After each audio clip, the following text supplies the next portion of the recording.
Live from Destrehan, Louisiana, it is high school football in the first round of the Class 5A playoffs in Louisiana, as tonight the number 26 seed Ponchatoula Green Wave make the trip to St. Charles Parish to take on the number 7 seed, the Destrehan Wildcats. Hi again, everybody. Lenny Van Gilder along with Wade Kaiser, Matt Merritt, and Albert Garrett helping bring you all of the pictures and everything we will see tonight in this first round matchup. And let's start right there, Wade. It's playoff time. Regular season is over. It's the second season, if you will. It's not as selective as it used to be, perhaps, to make the playoffs. It's what we spent 10 weeks to eliminate maybe 60 teams in Louisiana. But the point is, at this point, you are now 5 games away, or at least on the non-select side, 5 games away, 5 weeks away.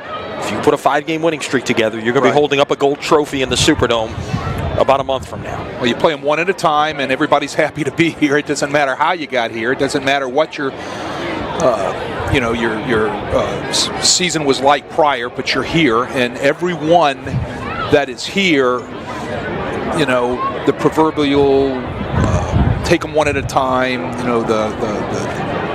the little sayings that you have, but it's true, because there is no life after, if you don't win, there's no life. One team goes on, one team goes home. One team goes on, one team goes home. Absolutely. So from that standpoint, everyone is excited. Everybody has a little bit of extra pep in their step around schools. Everybody practices just a little bit harder. Their focus should be a little keener. It's that time of the year, and that's what's great about playoff football. Well, I don't think Louisiana has stopped talking about LSU Alabama yet from last Saturday, and we're not going to stop talking about it tonight, because we've got an LSU commit on one side, we've got an Alabama commit on the other side. Let's start on the Ponchatoula side with the LSU commit, the quarterback TJ Finley, who you and I have seen a couple of times over the last 2 years. He's improved a lot, and clearly is worthy of the accolades that are being thrown his way. Well, watching him walk in the stadium tonight, and I've been down on the field, not tonight, but on previous nights, standing right next to him, you definitely look up at this young man. He's every bit in stature what everybody writes about him and shows about him on television and everything else. He's a big young man, tall young man, big hands. He's got all the tools, I think, it takes to be, an SEC quarterback. He can make a lot of throws. He can put it in a lot of windows. He can put it into a lot of zones. So it's going to be interesting to see what Destrehan's going to have to do tonight to be able to shut him down. The Wildcats take the field here, and we'll get to some of that game planning in a minute, but let's talk about Kyle Edwards, the Alabama commit at running back, 6 foot, 210-pounder. He's rushed for over 1,000 yards this year. And look, you can imagine, just think back to a year ago. He shared a backfield with John Emery. Right. So now it's a little more of his game, although he doesn't get all the carries. They do mix it up a little bit. And still, he's a guy, when you look at that size and look at his ability, you can see where he projects as well in the SEC. Oh, no doubt. I mean, you can look at Destrehan maybe possibly being running back I guess, if you want to call it. Guys that come out of here can flat run the football, and Kyle Edwards is one of those guys. He's a downhill runner, loves to run the inside zone game, and he can also beat you on the outside with his speed. So he's got all the tools it takes to be a running back in the SEC. We've got 2 veteran head coaches in this game who have hoisted that gold trophy on that final weekend of the season. They know a little bit about it. Hank Tierney at Ponchatoula, 281 career wins. Steve Robichaux at Destrehan, 182 career wins. So you got 460-plus wins between these 2 head coaches. And they'll match wits here this evening, as we are going to pause for the presentation of the colors and our Star-Spangled Banner here on a nice chilly Friday night in Destrehan. Heavenly Father, we ask for your presence and blessing as we compete in tonight's game. Let us enter this game with good sportsmanship and respect for both teams. Father, we humbly ask you to watch over the players, coaches, parents, officials, and all those present tonight. Let us play to our fullest potential and remember that no matter what, we remain faithful to you. We ask this through Jesus Christ our Lord. Amen. Please remain standing for the presentation of colors, the national anthem, and the alma mater. Performed by the Pride of Destrehan, the Fighting Wildcat Marching Band. Presenting the colors tonight are the DHS Air Force ROTC cadets, Second Lieutenant Joshua Bush, Cadet Airman Kenyatta Payne, Cadet Chief Master Sergeant Brianna Portland, and Cadet Second Lieutenant Gregory Charlotte.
Our national anthem from Destrehan, Louisiana, as we get set for football on this Friday night. We'll now play the Destrehan alma mater.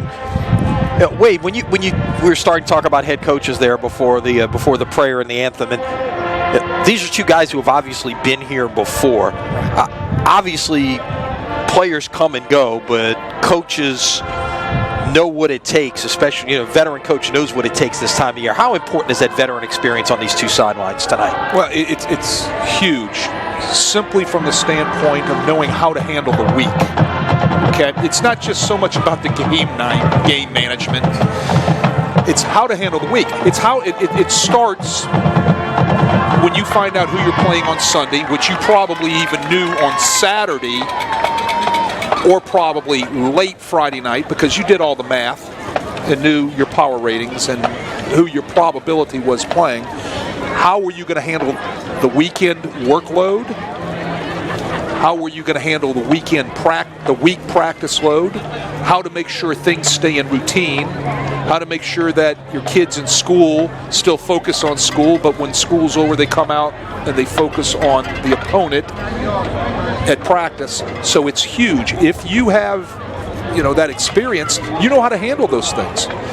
And these two guys tonight, they've been there, they've done it, as you said. They know how to get their kids ready, get their staffs ready, and to be able to put their best foot forward on the first round of the playoffs. Ponchatoula comes in at 7-4, Destrehan at 7-3. We mentioned this is a Ponchatoula team we saw a couple of times here in the last 2 years. This was a 2-8 team a year ago that jumped from 2 wins to 6. I think part of that is some significant improvement on the defensive side of the football, but I think it's the development of Finley and some of these, and there's a lot of young kids on this Ponchatoula team. You'll hear us call freshmen and sophomore quite a bit here this evening, and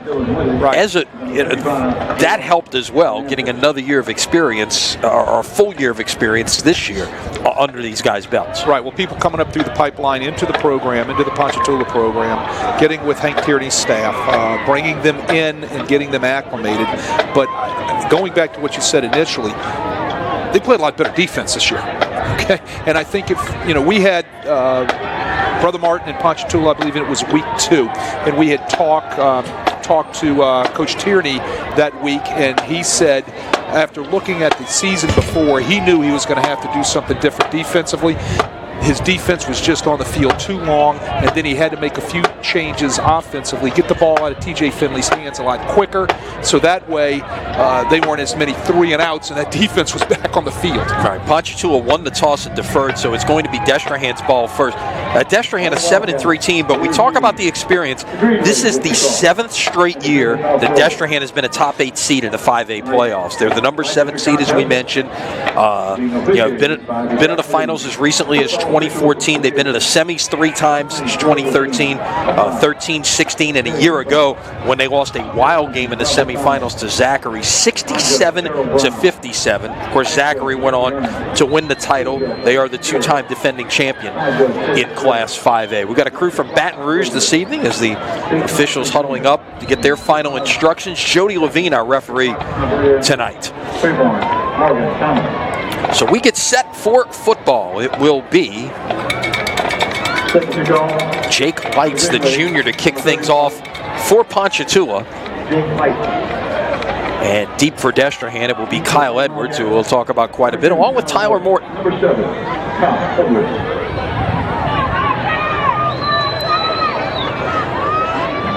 Ponchatoula in the all-white clean look with the green headgear. Destrehan, those maroon jerseys and white pants. Toe meets leather, and we are underway from Destrehan. Kick back to the 10. They'll try to bring it back to the near side, but not much room to run it. It's well covered by the Ponchatoula special teams, and Destrehan will start this opening possession inside the 20. Wade. Great coverage right there by Ponchatoula. They just ran right through the whole blocking scheme of Destrehan, and Destrehan's put themselves in a hole now with the ball back at about the 11-yard line. Put it at the 17-yard line, or maybe the 16, let's say. We'll call it the 17-yard line. Looks like it's out right beyond the 16.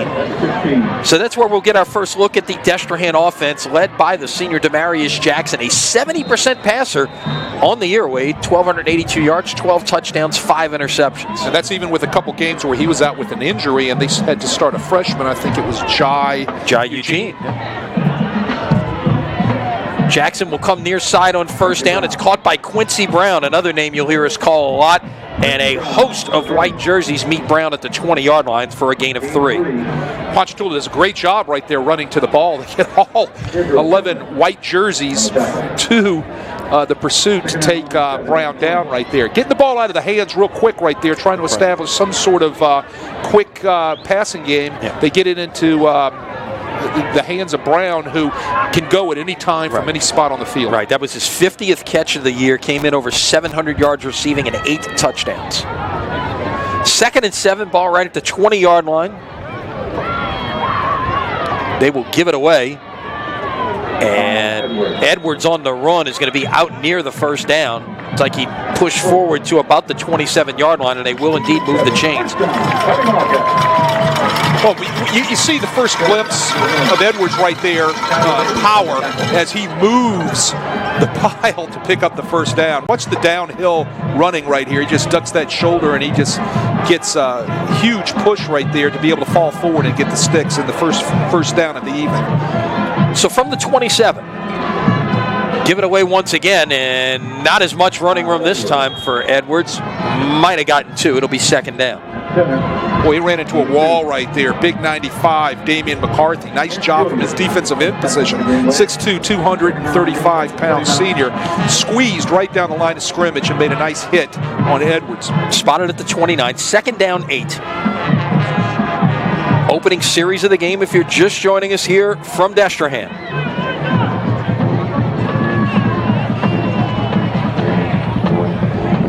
Jackson, the southpaw, will take a shot downfield and overthrew his intended receiver. That was Chase Ollis, the sophomore, getting a start tonight. Chase Ollis gets the start tonight because of Calvin Bullock, who's going to be out for a few days with the flu. Flu's going around in the high schools right now, and you know, that's one of the things that always scared me was, besides staph infection in the locker room, all right, was the flu bug this time of the year, where you got to you send them home and quarantine them. Don't bring them around the locker room. Making its way around the parish. I know it hit Hahnville a couple of weeks ago. So on 3rd and 8, near side, pass is incomplete. Tried to go quickly to Quincy Brown, and it was well defended that time by Jacoby Matthews. That's another name we will talk about tonight. The sophomore, 6'1", 192 pounds. And so it'll be 4th down. Well, you're going to see Jacoby Matthews on both sides of the ball. We did a few weeks back, and as the season went on, they got him involved in the offensive game. He's involved in the special team game as a return man. And you'll see him. They're going to look for him covering Quincy Brown everywhere he goes tonight. Yeah, you got 2 men deep now for Ponchatoula. It's Matthews and Winters to take the punt from Ethan Flannery. This will be Winters from the 38-yard line. Gets a couple, and that's about it. Number 41. So Ponchatoula's first series will get underway at the 41-yard line with 9:54 remaining in the first half, and we'll get our first look at TJ Finley in the offense. It gives us a chance to remind you that Crescent City Sports Prep Football is brought to you by Gills Bar for more than half a century, offering services, solutions, and support for businesses and associations looking for happier constituents and healthier bottom lines. And they're headquartered on the North Shore. To learn more on how Gills Bar can help your business, visit gillsbar.com. Finley operates out of the pistol with the running back Braden Johnson behind him. 4 wide receivers, trips to the top of your screen, including Jacoby Matthews, who we were just talking about. And you can't do that. no, This isn't Canada. He can't get his number out there, but I think that young man just left a little too soon. yeah, miscommunication on the snap count, perhaps. Looks like number 7. DeMontrell Osby decided he was going to leave a little early. Move it back to the 34. It'll be first down and 15, and you don't necessarily want to operate behind the chains. Now, one of the things we'll see tonight in terms of the whole chess match, Hank Tierney and what he does on offense. The defensive coordinator, Destrehan, is Malter Scoble, who was a longtime assistant to Tierney at both Shaw and West Jefferson. So they know each other quite a bit. Well, they know each other quite a bit, but I will say this. Malter was also with Hank as Hank was running all of his triple option stuff during those particular years. On first and 15, that is intercepted and room to run. That is Leonard Harris down the sideline. He will be brought down inside the 15-yard line. Trying to get a quick pass off. TJ Finley just overthrows his target, a little bit off, a little bit high, through the hands of the intended receiver, and the ball's intercepted and brought all the way back to the 11-yard line. Great situation, great setup, but knocking on the door are the Wildcats. In the red zone, off the sudden change here, and the ball will be spotted at the 12. Like a 37-yard return on the play there. It looked like he took it in at the 49 and put it down at the 12. So let's see if the Wildcats can capitalize off the takeaway. Give it away on first down. Edwards this side. He is in for the touchdown. Running the sweep outside. You can see the speed of Edwards getting onto the edge. He gets out there. Nobody's there to stop him. Nobody sets the edge from the defense in white. You'll see it right here on your replay. Great blocking by the receivers. Great block on the edge right there. You can see the speed of Edwards as he bounces outside and gets into the end zone for the first score of the night. It's always good off of the sudden change to make sure that you come away with points. That's the thing coaches definitely stress, that you got to come away with some sort of points when you have sudden change. Point after try is no good. So it will remain a 6-0 Destrehan lead with 9:37 remaining in the first quarter. Now look, this is for the guys on the far sideline in the white jerseys. Ponchatoula's missed the playoffs the last 2 years, so basically everybody on this team is playing in their first playoff game. You might have had 1 or 2 guys who were seniors who played as freshmen 3 years ago when this team was a number 3 seed, but you got to settle the nerves a little bit here and just make sure that, okay, hey, game on. Let's put that behind us and go right back to doing what we know how to do. It's a veteran coaching staff. They'll know what to do. They'll know exactly what to tell TJ Finley when he walks off the sideline. Tell him, make sure you don't overthrow the ball again. It was high. It was a high pass. Might have a few words of other advice in there with that, but the bottom line is they'll get the butterflies out of him, and he'll come back, and I'm sure, they'll get back on target real quick. Here's the pooch kick, and that is going to be taken in by Jamie Clement, the freshman, at about the 45-yard line. And you saw how, one of the things, I'm wondering if Destrehan saw the alignment and took a shot that way with that onside kick, because basically Ponchatoula had almost everybody to the far side of the field lined up in the kick return formation. They were, I think, trying to hit it over Clemont's head there, trying to drop it into a little soft spot between the first and second line, and it just didn't have enough pop to it. All right, so here's the Ponchatoula offense from the 45. Finley.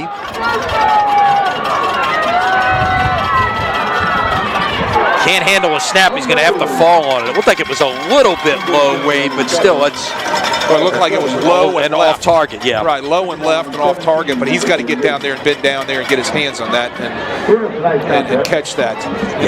Wise action, just falling on the ball real fast. That was very smart. Goes as a team rush on the bad snap for a loss of 7. Second down and 17. Again, that could be the jitters. As the center tonight for the Green Wave, Paxton Krause, a senior, 51. He's a senior, but again, right. It's again, you've got teams that, a team that's not been in the playoffs the last 2 years. Play action on second down. Finley on the quick slant will complete it to his brother, Cody, the sophomore, 6'4", 181 pounds. Cody's a big guy, but you put him next to TJ, and he looks like a small guy. Yeah, I wonder what the food bill is at the house for those two youngsters are. But that was a great pass right there on the slant. Real quick, getting rid of the ball in the quick game is how you take the pressure off of your offensive line and hopefully try to get some of those wide receivers out in space and create something to happen. Third down and 11, ball at the 44. Play action.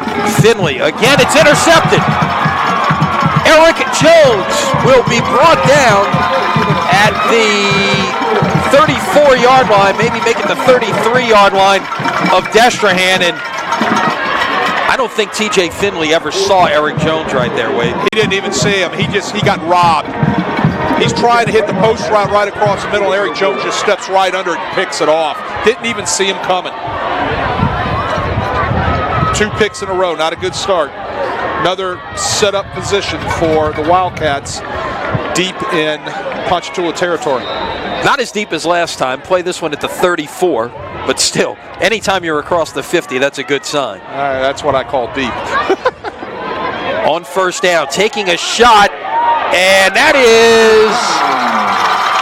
Well, wait, I see is that a touchdown? Hang on, did he step out? I think they're going to say he stepped out at the 1-yard line. Ball's right on the money. Great throw by Demarius Jackson. Yeah, right on the money to Quincy Brown. I thought Brown got across, but they said he stepped out at the 1-yard line. He has a step out there on the defender, which again was Jacoby Matthews. Looks like he went out just behind the pylon. So they're placing the ball where at the at the 1. They put it at the 1.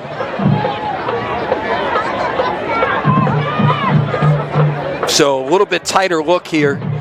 On first and goal at the 1. Give it away to Edwards. Piled up. I don't think he got there. Ran into a host of white jerseys from Ponchatoula. So it'll be second and goal. Probably about a foot to go here. I like the call right after the turnover. Take a shot. And it was a great thrown ball by Demarius Jackson right there, put right, as I said, on the money to Quincy Brown, running a streak route down the boundary. Second and goal. It's Edwards once again, and he is... Now we get a single touchdown. It's a 3-play, 34-yard drive after the interception. Again, key words after the interception. The 2 interceptions set up 2 scores right there. Something's going to have to get ironed out over there on the Ponchatoula sideline. They have a bad snap, throw 2 picks that lead to 2 touchdowns. Before this thing gets way out of hand, they're going to have to get their quarterback settled down. Point after try. This one is good by Will Bryant. And with 7:19 to play here in the first quarter. Your new score, Destrehan 13, Ponchatoula nothing. Where you've had teams that have no doubt been punched in the mouth, if you will, at times. You get this early jolt that you've got to deal with. As a coach, what are you trying to do to encourage your team right now? You got to settle them down on the boundary. You got to get them to come understand we've got to come out and execute what we should be executing. Basic offensive, basic defensive game plans, technique. You got to still block, tackle, run, throw, catch. It's still a football game, even though you're 2 scores down. We can get back into this. You got to give them all the encouragement, all the proper words. But the main thing now is Hank Tierney knows he's going to have to call a couple things that's going to settle his quarterback down. Easy throws and catches. Try to get that running game established. That's going to help his quarterback. That'll go into the end zone for a touchback. So Ponchatoula will begin this possession at the 20. Right now, Hank Tierney's saying, okay, let's start with something that we can control right here. All right, so let's make a nice throw and catch, nice easy route, easy protections, or let's run the ball. Something that can get us back onto some sort of schedule. You got to also remember they had the bad snap that put them behind the sticks. They had the penalty in the first drive by the young man jumping off sides. They started second, first, and long on the past 2 series. So let's just get positive yardage here on first down. That's the way you get a little confidence back. Finley overshooting the intended receiver that time. That was DeMontrell Osby. Osby's running flat route right there. They had the right coverage for the route. Destrehan sitting in a zone coverage. They run the flat route to the number 2 receiver. At the top of your screen, he has 2 to 3 steps on the defender, and the ball's overthrown again. Finley and Krause is center are the only 2 seniors in this lineup. A lot of young guys. A lot of young. You see a lot of sophomores. Johnson, the running back, and the majority of the wide receivers, along with the left side of the offensive line, all sophomores. Give it away this time to Tyrese Primus, the running back. 140 yards on the season and a touchdown.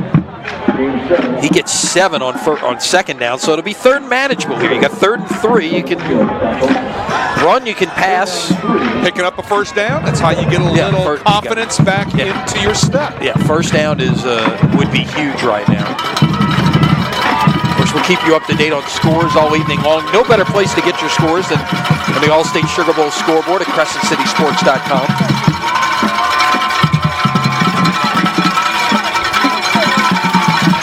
On 3rd and 3. Finley, pump fakes. He's got to get away. He's taken down, but got rid of the ball, and it was nearly a 3rd Destrehan interception. Are they going to mark this down? I think they may have marked it down. Let's see. I saw the referee stepping up to where, no, check that. Okay, it's going to be incomplete. Incomplete pass. I think applying the pressure right there. They brought the blitz. Was Dylan Gibbs, linebacker. Comes in with 26 and a half tackles on the season. Applied the pressure. They brought 6 people that time with the all-out blitz. They manned up in the coverage, and they were all over TJ Finley before he had a chance to set his feet and throw the football. So on 4th and 3, they'll punt it away. And this will get a good Ponchatoula roll, and Destrehan's going to start at the 37-yard line. They needed that first down, Lenny. That's the thing that would have gotten them a little bit of confidence back in their step. Not to mention give your defense a break, too. Your defense has now been on the field for a 4th series, just 5 minutes and 47 seconds into this game. That takes a toll, especially with an athlete like Jacoby Matthews, who hasn't come off the field yet. He's been playing offense and defense and been on all special team plays.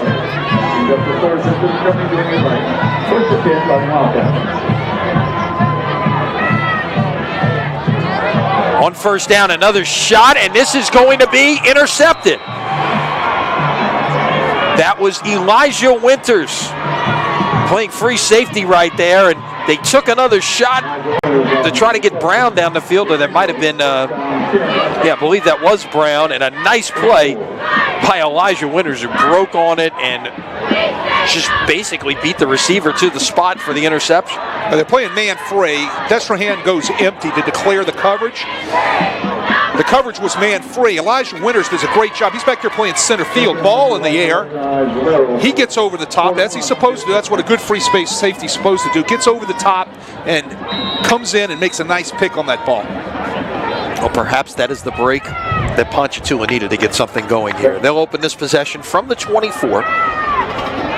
Play action. Finley throws incomplete. It was in the direction of Amorian Walker, the sophomore 6'3" receiver. Got 21 catches on the year. Amorian Walker's tapping his chest like that's my fault. I think I blew the route because somebody seed when they should have saw right there. TJ Finley throws the ball to the outbreak, and Amorian Walker looks like he comes off of the stop route and looks to the inside on maybe it was a choice route depending on how the defender was playing him. Any way you look at it, there's miscommunication between quarterback and receiver there. On 2nd and 10, Finley pressured, will get away, fire, incomplete. Very nearly made a big-time play to his brother Cody on the far boundary, but it'll go as incomplete, and Finley is now 1 out of 7 with 2 interceptions for 6 yards. Destrehan brought a strong safety blitz. They brought Kelvin Lee off of his left defensive strong safety nickel position, depending on what you call him in a defense, and he was all over TJ Finley before Finley again had a chance to set his feet and throw the football. I'm impressed by the speed of the Destrehan defense. Their front four actually get after it, and these linebackers and strong safeties are very active. On 3rd and 10, Finley trying to get away. He's not getting away this time, and he's going to be brought down inside the 20 at the 18-yard line. Everybody gets there for Destrehan that time. That whole defensive line, led by Savon Travis and Chase Good, those guys were all over TJ Finley again. Another 3 and out.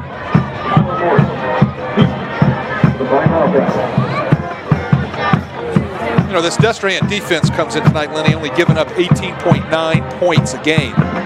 You know, so they've been very productive, and they've already had 2 turnovers here tonight.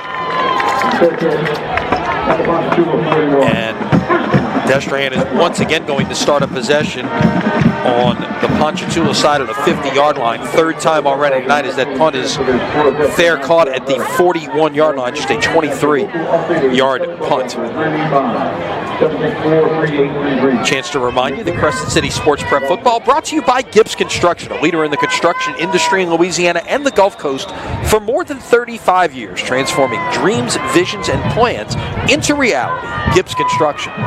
This is Edwards on 1st down, breaking a tackle, trying to get to the perimeter. He will be run out of bounds by Matthews at the 36-yard line, a gain of 5. He bounces the sweep outside, and finally he runs into the arms of Jacoby Matthews, who was trying to fight off the block to come up and set the edge. He's got to get off the block. Nice blocking out there on the edge by Quincy Brown, but he's got to get off that block and come up and shut down that sweep by setting the edge for his defense to let the inside-out pursuit get there. 2nd down and 5. For the Wildcats, who have taken advantage of 2 turnovers to jump to a 13-0 lead. Once again, it is Edwards. And he gets it to about the 33. It's going to be 3rd and 2. You know, Edwards is a workhorse. He can run outside. He can run inside. I definitely see why Alabama came over to our state to try to pick this guy up. You know, and that's the MO of Alabama. They're going to go into everybody's state and try to pick up the top players in every position. And, you know, Edwards, credit Edwards, he's one of the top running backs in the state of Louisiana. And you can see so far in these first few series why he is credited that. On 3rd and 2. Breaking through the line. It looked like he might have been stacked up short, and then Edwards just kept on churning, got away, and picked up the 1st down, put it down at the 27-yard line, a gain of 6.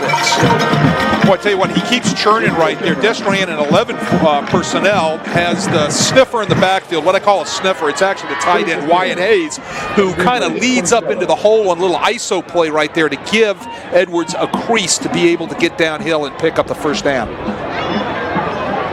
Now they'll bring in Razan Keller, their other running back, who gets it to the edge, breaks a tackle, and he's into the end zone, touchdown. So after a steady diet of Edwards, you see the second Destrehan running back. He's really not a backup. He's starting for a lot of teams in the New Orleans area. Keller goes 27 yards for the touchdown, and it's 19-0. I was originally supposed to hit up inside. Keller, what does he do? What all good running backs do is they bounce to daylight. He kept bouncing that to his left, bounce, gets into the secondary, and a poor tackling job by Ponchatoula just couldn't get him down, and he bounces it in for the third score of the night for the Wildcats. Point after try is good, and with 3:59 remaining here in the first quarter, your score now, Destrehan 20 and Ponchatoula nothing. Ponchatoula's going to have to do something offensively before this thing just turns into a rout. They've got to get a first down. They've got to try to keep their defense off the field because they are getting just blasted by this Destrehan offense. All this lies in the hands of TJ Finley. It starts with him. He's going to have to come up with some answers. Some other 5A games, teams in the New Orleans area. Central leading East St. John's 7-0 first quarter. That's on Your View and CST this evening. Across the river, Hanville leads Chalmette 7-0 first quarter. Barb leads Mandeville 7-0 first quarter. Como going to Slidell, and they lead 7-0 in the first quarter. This kickoff taken in at about the 7-yard line and stepped out of bounds at the 11, and that is just another mistake that you don't want to have right there. The kickoff went towards the sideline, and the returner stepping out of bounds at the 11-yard line, so Ponchatoula will start pinned back here. Miscue after miscue.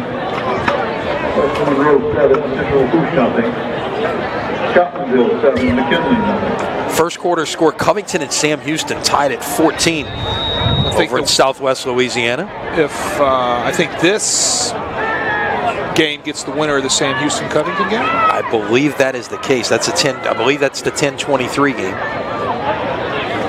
Trying to get it to the outside and nowhere to run that time, and that was Johnson on the carry. Loss of a yard. It's going to be 2nd and 11. Nice tackle by Chase Good, and comes in on the night with 24.5 tackles and 2 sacks. He's part of that active defensive line of the Wildcats, which features Noah Talancic, who is, if I'm not mistaken, a Tulane commit. He is. It's number 55 in red, right there in the middle of that defensive line.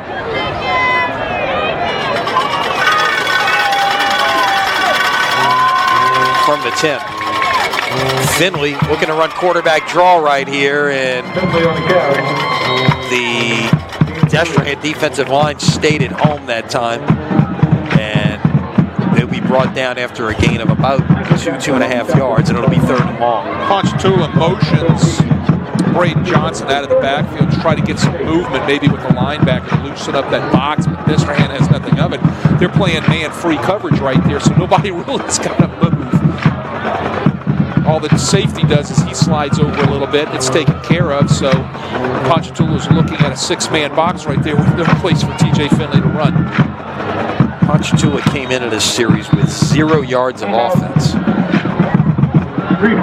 Ponchatoula will call a timeout to talk about things right here on this 3rd and 8 with the ball at the 13-yard line. Look, I've been where Hank Tierney is right now. Okay, I've had this happen. I've been on both ends of this. You know, the main thing Hank Tierney is telling his guys right now is he's talking to them calmly. He's telling them what they're going to have to do to get back on schedule. He's giving them direction, which is what a good coach should do, and hopefully he'll get through to them from that standpoint. You know, and on the Destrehan side, what do you tell your kids? Don't go to sleep. Because at any time, TJ Finley can throw this thing almost the length of the football field, and you can get beat deep or go to, for score.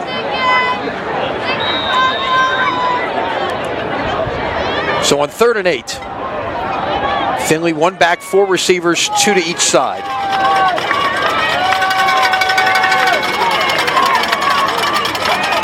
Finley's pass incomplete. The direction of his brother Cody, and it was well defended that time by Kelvin Lee, the junior safety.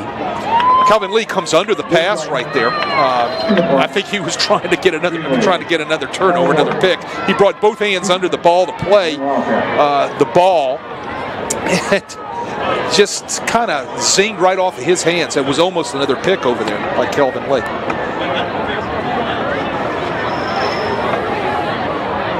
Kelvin Lee has had a great year. 30 tackles on the year, 4.5 sacks. They love to blitz him off the edge. We saw that earlier tonight. Big hop, and now the return from the 40. And give the Ponchatoula special teams credit right there, as Tyler Morton took that one in, was trying to get the edge on this side, and they pursued well and basically stuffed that return for no gain. Well, if there's anything that's been bright tonight for Ponchatoula, it's been their coverage teams. We saw it on the kickoff at the start of the game, and we saw great coverage right there out of their punt unit. Well, this has been an unusual game from a lot of perspectives thus far, Wade, but not the least of which is we've got 2:14 remaining in the first quarter, and each team has had the ball 5 times already. This is Destrehan's 6th possession of the game. Well, one is because of turnovers. The second is because of 3-and-out turnovers. Yeah. Look at that. Edwards, what a run, and he's got room to run. 20, 15, 10, 5, touchdown. It's 26-0. I think that run says it all about Kyle Edwards. I'm not going to talk. I'm going to let you look at the replay.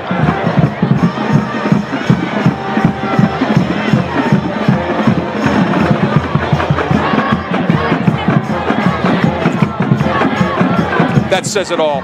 Stop, start, change of direction, downhill speed, burst of speed, run away from everybody. You want to know why the top college teams in the country are stopping in at Destrehan High School?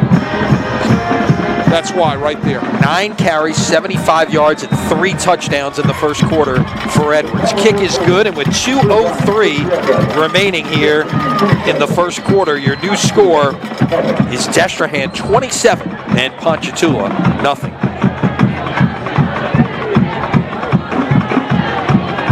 Now, one of the things we always prepare for, Wade, is fill material to be able to have a conversation. I didn't think we'd be going to it in the first quarter. Well, I hope you got a lot of fill.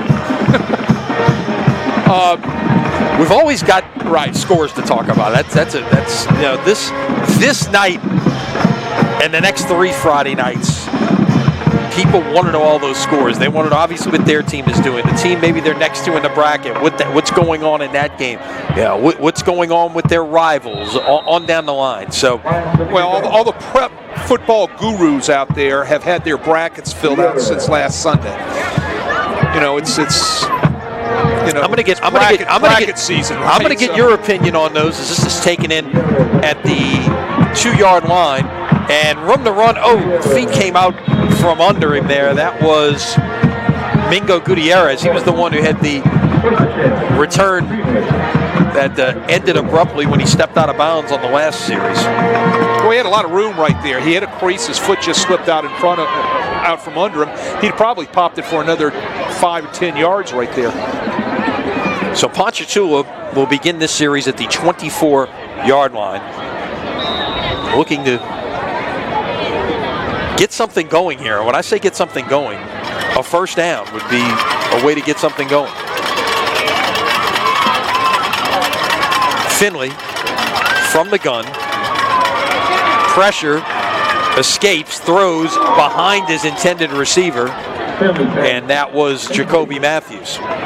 Destrehan looks like they're living with the blitz right now, manning everything up, man-free coverage, and bringing either an inside linebacker inside or off the edge, or bringing a strong safety from the outside off the edge. A lot of pairing up, a lot of scheming up of their blitzes. That time it was Dylan Gibbs who blitzed from the left edge, kind of delayed his blitz, all of a sudden appeared right in the face of TJ Finley. TJ Finley had to escape out of there, and he threw the ball away. Finley, like a missed exchange there, and that happens. The quarterback's taught to run right in the hole of where the play was set up to go, and Finley did a good job and got 5 there on second down. Finley's an outstanding athlete. He plays basketball also. I mean, he can run the football. But I'd love to see him try to pound the run right here, even though it's just 3rd and 5, 3rd and 6 right here. See if they can pick up a first down by pounding the football a little bit with the run. They've got 4 wide receivers, 1 back. Finley in the pistol.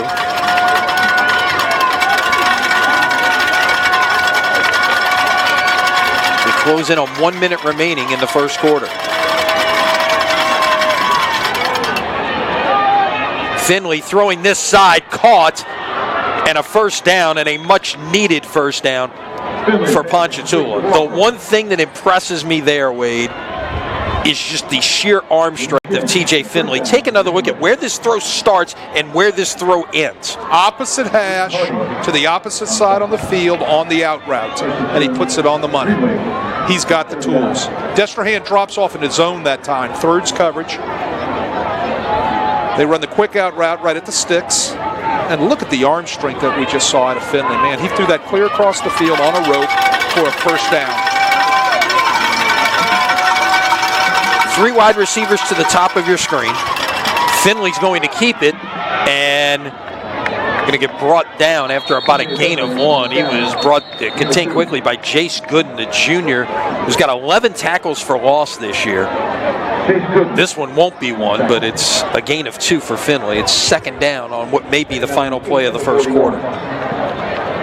Chase Gooden is real active up front from his defensive end position. 6 foot, 255-pound junior. He's back. They got the 2 defensive ends back on this experienced defensive front for Destrehan. That's Michael Jackson, number 14, and Chase Gooden, the 2 bookend defensive ends. Well, 12 minutes are in the books, and this could not have been scripted any better thus far for the Destrehan Wildcats. After 1, Destrehan leads Ponchatoula 27-0. Stay with us. You're watching high school football from Crescent City Sports. Tonight's game. I'd like to thank you for your generous continued support of Destrehan Athletics.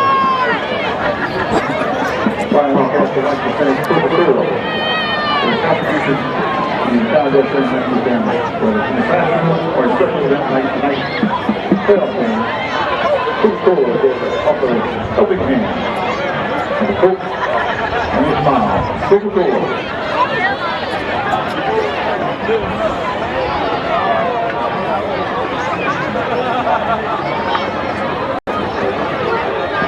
Wildcats would also like to thank Keller Football and Allstate Insurance for their support of Destrehan High School Athletics. More information, contact the local Allstate agent Keller Football at 985-764-3833. In good hands of Allstate. With the ball number 41. Second quarter gets underway with Ponchatoula playing a second down 8 from the 41-yard line.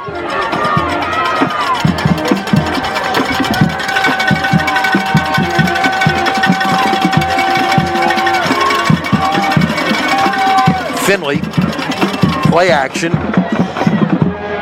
hits his receiver on the slant, his younger brother Cody on the catch, his 27th catch of the season, goes for 7 yards, and it'll be 3rd down and 1. Nice throw, nice catch. Destrehan sitting back in thirds coverage again. They brought another blitz right there. They're faking in, faking out, and they brought Dylan Whitaker that time from his linebacker position. TJ Finley stands right in there and delivers the ball on the slant. Nice throw and catch. Turn to the sidelines here. Look, 2 backs, 1 on either side of Finley. That's Johnson and Primus. Give it away, and room to run for Primus past the 50. 50, past the 40, and down to the 36-yard line. Little counter action in the backfield. Primus gets the ball and runs off the right side of Ponchatoula. Great blocking by the Ponchatoula offensive line. You can see him right here for the nice pickup of the first down. They bring the counter action back one way, pull the backside tackle and guard into the counter, get a kick out and a seal, and he's off to the races. Now this is the Ponchatoula offense that we've seen. This is kind of the way they operate right here. Taking a while to settle in, but a couple of first downs. Now ball at the 36. Finley will step up, throw high and incomplete. Was again looking in the direction of Cody Finley.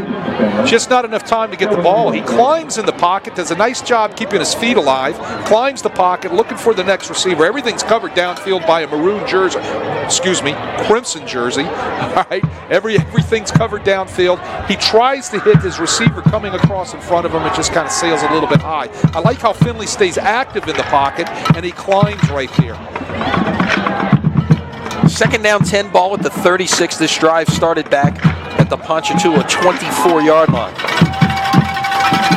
First real sustained drive for either team that we've seen tonight. Finley down the far side. Oh, in and out of the hands of Amarian Walker. That was a rope, Wade, and right. Again, Walker right in the hands at the 10-yard line. Again, he throws from the opposite hash mark all the way across the field into the seam, and he's got Walker wide open, and I think it hits him right in the hands. That's the big break that they needed. He's running a fade route. Destrehan playing off in the thirds. He's got the safety across the top. He's got the corner underneath. Finley just puts the ball in between them on a great pass. That is outstanding. If anybody doesn't think he can throw at the next level, right there tells you who can do it. At the 36, got to get to the 26. Finley not going to get away from inside linebacker Dylan Gibbs, who again was coming off the edge that time, and will pick up the sack, a loss of 4, and Ponchatoula is going to have to send on the punt unit. You're going to see Dylan Gibbs come off the edge right here in his blitz. Nobody picks him up. The back gets caught inside. He's looking for the linebacker to come inside. Gibbs fakes inside, comes around outside. The back never gets out into the protection to pick up Gibbs blitzing off of his left edge. Ponchatoula got a couple of first downs, kept the ball for 4 minutes, gave their defense a break and a chance to flip the field here. Punt will be taken in at about the 11-yard line by Morton, who's got room to run near side. 20, past the 30, still on his feet. 40, finally dragged down from behind. It was Paxton Krause, the starting center. I don't know if he's also the deep snapper as well, but that was maybe a touchdown-saving tackle right there. He had a convoy. Morton was down the sideline. He had a convoy of jerseys in front of him to be able to block, and Paxton Krause, the center, slips in behind everybody and makes it, like you said, a saving tackle on the boundary. He's over there on the sideline saying, guys, I made a tackle. Not too many centers get to come over and brag that they made a tackle. Good job by Paxton Krause to save that from going all the way.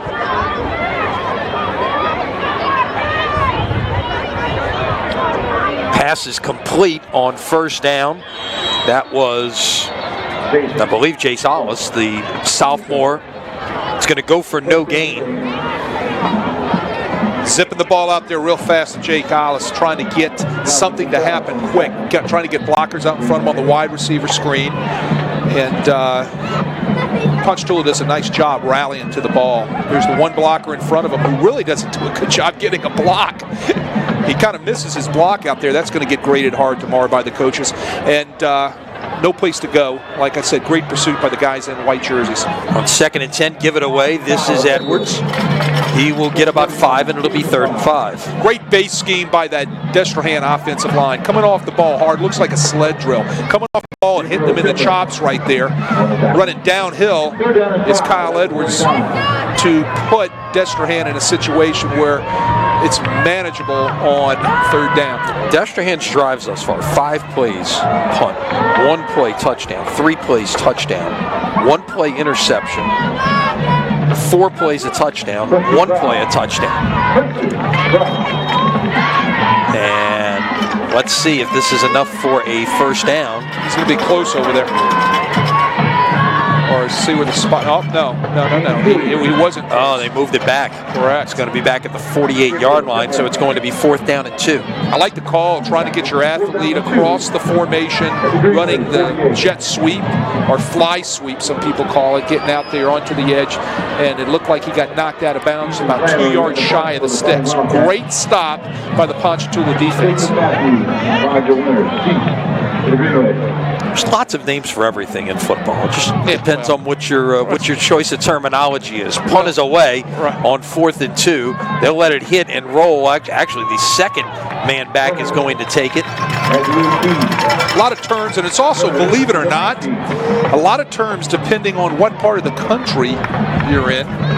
Because like you said, that play there, you hear it called jet sweep, fly sweep, speed sweep, you know. Right. There's a lot of different, and then you can start breaking it down into how did they block it. Well, if they're blocking it a certain way, it's jet sweep. If they're blocking it a certain way, it's a fly sweep. It's, terminology. But you know what? It's not about what we know it as. It's about what do the kids know it as. It's about the terminology to get them to understand what you're calling it. On first down, room to run. Breaks one tackle, breaks another, still on his feet. Terrific run right there by Braden Johnson to get Ponchatoula out from the shadow of their goalpost and out past the 40-yard line. Counter action again. Backside guard, backside tackle, pull their left. They get the kick, they get the seal. Braden Johnson hits it downhill into the hole, and he bursts through and a nice pickup. First down, Green Wave. Give him 28 on the play. 1st and 10 now at the 42-yard line. They're getting measurable success on the running game. They need to start mixing that in to take some of that pressure off of TJ Finley. Finley throws. Caught by Cody Finley, and let's wait for the spot here. Looks like he's going to have the first down. Yes, they'll move the sticks. Again, wearing out that slant route. TJ Finley had to take a little double pump there on the ball. I think he was waiting for his brother to get open. Destrehan sitting in a soft zone, giving a lot of cushion right there to the younger Finley. Ball's a tad bit high, but he goes up and gets it and comes down with a big catch for the first down. Finley on first down. Has a man far side, caught, and another first down. And Ponchatoula's on the move. That was Amorian Walker that time. Give him a gain of 21 to the 47. Coming back to the play that he dropped the ball a couple of series back. You can see the cushion over there at the top of your screen by the Destrehan defender.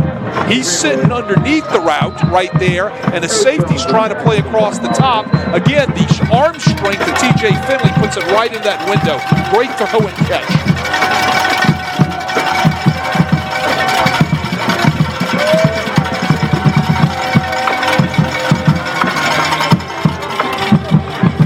Give it away on first down, and room to run down the far sideline. Johnson, another first down.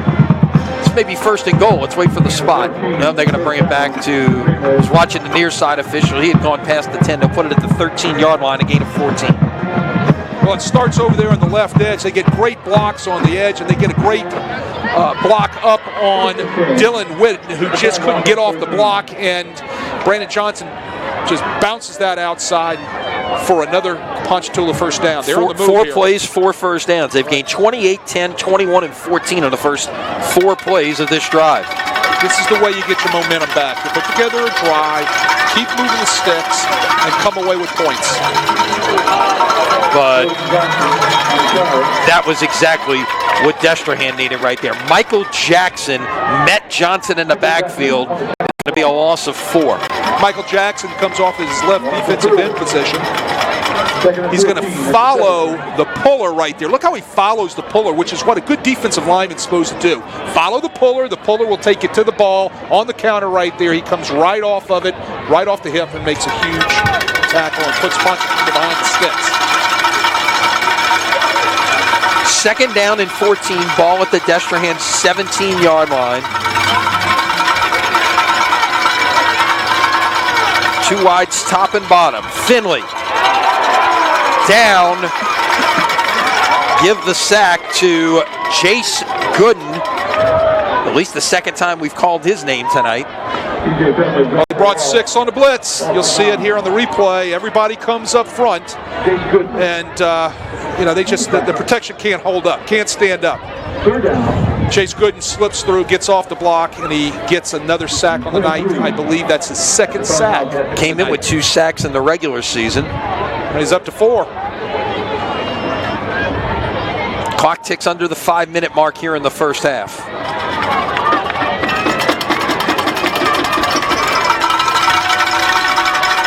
Finley, get away.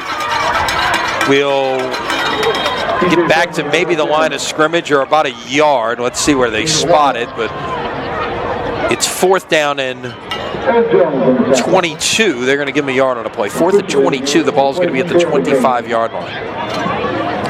That was Eric Jones coming from his strong safety position, putting and applying the pressure off the edge. Again, another blitz by Walter Scoble and his defensive unit to try to put some pressure on TJ Finley. It seems like so far in this quarter and a little bit more than a half, the big deal is we'll bring pressure, they can't stop it. We don't bring pressure, that's going to give him the chance to sit there and throw the football and hit the windows that we don't want him to hit. So look for that defensive front to be able to start bringing more and more pressure as the evening goes on. Chance with this Ponchatoula timeout to remind you that Crescent City Sports Prep Football presented by Yale Collagen and Rocket Bowl. Collagen, a true New Orleans farm-to-table restaurant open Tuesday through Saturday for dinner. The home of the New Orleans Prep Sports Hall of Fame and Wade Kaiser's favorite restaurant in all of New Orleans. Oh, I'm telling you. And then what is it I like? Hamburger steak. Tear it up. Speaking of food, of course, anytime you get out in the River Parish, you know you're going to get good food. Jambalaya here, thumbs up tonight. Does jambalaya, 2 thumbs up. Thank you, by the way, for the jambalaya. 42-yard field goal try coming up here for Lights to try to get on the scoreboard.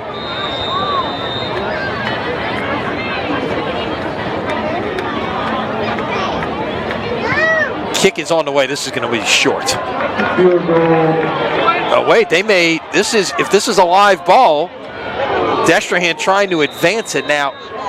This is what I'm curious about, Wade. The ball did not reach the end zone, so they can advance it now. Correct. They're going to get it at the 8 and not the 20 here because they tried to advance. That is correct. It is a scrimmage kick. Ball did not break the plane of the goal line, so it could be advanced by Team B. Now, here's the interesting fact. If it was tipped by Team B, it could also possibly be advanced by Team A. If it was blocked behind the line of scrimmage, correct? Yeah, it's got to be if it's blocked behind the line of scrimmage. If it's blocked past the line of scrimmage, no, then it can't. Correct. But that's something that not a lot of people know. So Destrehan begins at the 8-yard line with 3:59 remaining here in the first half. Edwards on the carry will get about 3 on first down. He's closing in on the 100-yard mark. Javier Dawson on tackle. Second down and 7 at the 11. 80 yards going into that play, so give him 83 now on the evening. He came on 11 carries. Came in 1,000-yard rusher in the regular season. 16 TDs. The workhorse for this Wildcat offense. He averages 5.9 every time he runs the ball. He's doing better than that tonight with 11 for 83. Take it again here on 2nd and 7. Will fall forward.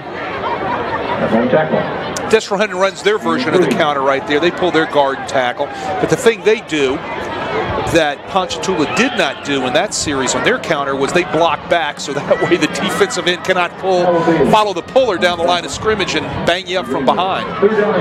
3 more there for Edwards, and it's 3rd and 4 at the 14.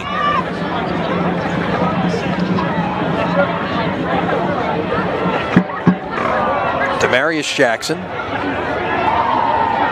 will hand it again to his bell cow Edwards, and I don't think he got it, Wade. Yeah, he's going to be about 1.5 yards short. A yard and a half short. He'll bring up a punting situation right here. Look for Destrehan to run the clock all the way down, maybe call a timeout. On the tackle. 4th and 1 at the 17. That's what they're doing. They're going to run the clock all the way down, possibly call a timeout before they punt the ball. Of course, we've talked about this year, new rule in high school football in 2019, that 40-second clock begins much like it does in college and NFL as soon as the play ends. That is correct. The minute the play stops, they're going to click that 40-second clock. The only reason why they would go back to the 25-second clock is if there's some sort of managerial move by the officials crew, then they'll pump the clock to 25 seconds and start the clock at 25 seconds. So Destrehan does call timeout with 1 left on the play clock. Second quarter. John 7. Central Baton Rouge 7. Catch you up on some scores at halftime. Quite an interesting one. I don't know if this game, Wade, is at Tad Gormley tonight or maybe it's at Kirsch Rooney. Second quarter score, St. Paul's leads Holy Cross 2-0. At Kirsch Rooney, you had me cock my head for a second. 2-0, huh? It's now at halftime. 2-0 who? St. Paul's leads Holy Cross 2-0. Sorry, I didn't hear that. Okay, there you go. I just heard the 2-0. Holy cow. St. Paul's did win a state baseball championship last year. They're outstanding on the diamond. Across the river, Hahnville leading Chalmette 21-0 second quarter. Couple of upsets brewing with teams from the North Shore heading over to Southwest Louisiana. Mandeville leading Barb 21-7. Covington leading Sam Houston 21-14. It's a pretty good kick right there, but a line drive, and it's taken in by Winters, and he'll cross the 50. And let's see what TJ Finley can do here in the 2-minute drill, as Ponchatoula is going to start off with their best field position of the evening across the 50 at the Destrehan 48-yard line. But first, we've got an injured player. That looks like number 4. That's Jericho Tony, the junior. Jericho Tony, junior defensive back. That's correct. He is one of their starters. I believe he's his starting corner. And this is a Ponchatoula defense that starts 3 sophomores, a freshman, 4 juniors, and 3 seniors. So they've got 8 starters back next year. They're even younger on offense, as we alluded to earlier. Just 2 seniors in the starting lineup, Finley and the center Kraus. They've got 1 junior running back in Gonzalez, 1 junior receiver in Gutierrez, and the right side of their offensive line, Booker and Landry are juniors, and then everyone else is a sophomore in this offense. Now, we talk about Jacoby Matthews, and we've seen him on offense, we've seen him on defense. When Finley graduates, Matthews will be the quarterback, and you'll see what you're more used to seeing out of Hank Tierney offenses. You're going to see more option, and he'll probably still run his option stuff from the gun, because he likes running the option stuff from the gun.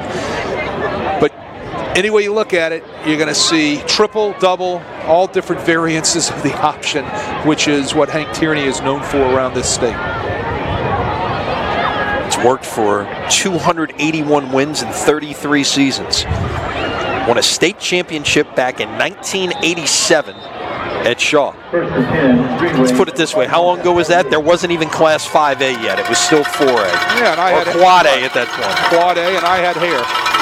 So did I. Well, maybe I didn't. I don't know.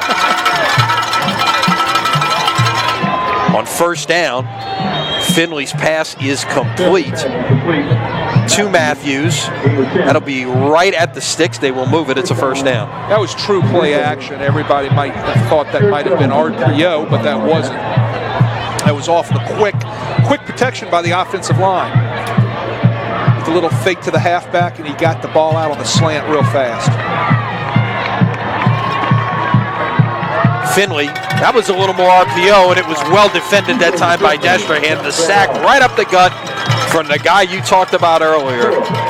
Salancic, I'm sorry. The Tulane commitment, 4.5 sacks on the year. Give me 5.5 now on a timeout Ponchatoula after the sack. Watch Talancic right in there, just discard that offensive lineman and apply the pressure right there.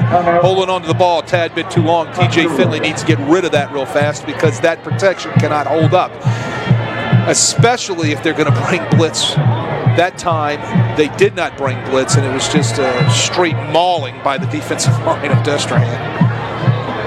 Talent's just really talented, and Tulane's going to get a nice player out of this guy. 6'3", 275, a returning starter, 24 and a half tackles, as you said. You know, he's the lifeblood of that defensive line for the Wildcats, and he is one heck of a football player. Seen several of the Green Wave commitments along the way this year at different stops on Friday nights. And I love how he's gone back to recruiting local talent, you know, just outside the New Orleans area or inside the New Orleans area. Second down, 17. The line to make is the 28-yard line. Finley gets away from one, can't get away from another. He's going to be brought down right at the midfield stripe. Well, they brought the blitz again. All two, their inside linebackers blitz the B gap right there. Dylan Gibbs, the guy that gets there, applies the pressure and runs right past TJ Finley. He's trying to put the brakes on. You can see him right here. Here you go. Put the brakes on right there. Got to retrace my steps. Runs right into the wall of the defensive line. No place for TJ Finley to go. Like my brake sound, you had to put the brakes on and try to come back downhill. Try to retrace those steps real fast. If you run past something, retrace. Here comes the blitz again. 3rd and 22. Finley can't get away again. It's a third straight sack. And that was, I believe, 50. That was number 50, Dylan Whitted. 7 sacks on the year, and I've lost count on how many the Destrehan defense has this evening. They just got the hat trick there. 6 sacks tonight, but 3 straight on 3 consecutive downs right there, and it's now 4th and 30. You know, Coach Tierney will be able to say what he wants to say when he walks in the locker room, but the first visit he's going to have is he's going to walk over to the offensive line and his backs, put them together, and he's going to have to adjust his pass protection because right now Destrehan has their number. We have reached halftime here. They'll get a chance to make those adjustments. We'll get a chance to talk about them, plus catch you up on all of the scores from around the state on our Louisiana High School football scoreboard, presented by the Allstate Sugar Bowl from Crescent City Sports. At the half, your score, Destrehan 27 and Ponchatoula nothing. We'll have our halftime show when we come back. You're watching high school football from Crescent City Sports.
At halftime here, 27-0, Destrehan with the lead over Ponchatoula. Lenny Van Gilder, Wade Kaiser with you. Wade, let's whip around the state a little bit here. Let's go look at some scores, and you stop when you see something interesting.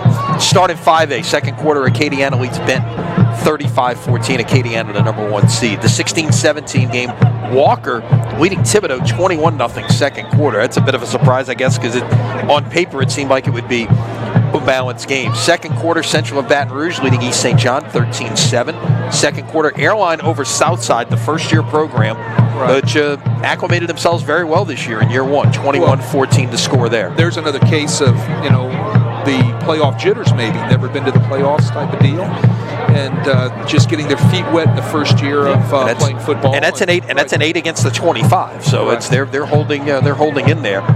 Second quarter, Zachary, the two-time defending champs in 5A, leading Live Oak 17-0. Second quarter, right across the river from us, Hanville leading Chalmette 21-0. Second quarter, Ruston over Dutchtown 15-7. This is the 13-20 game, and Ruston played a brutal schedule this year, Wade. So that has a tendency to drag your power rating down just because of your one-loss record. That is a very scary 20 seed out there, and they're showing just that thus far. Second quarter, East Ascension over Terrebonne 13-6. Second quarter, West Washita over Alexandria 7-0. That is the 231 game. Let me see there. No, that's the 3. That's the 3 against the 30 right now. That would be an enormous upset if that helped us. Correct. But those are two teams from the same league. That's one of those things you got to worry about. Exactly. And that's the thing bad. And that's I can remember being a part of that many times, coming in against somebody that you faced just either 2 weeks prior, 3 weeks prior, or the week prior.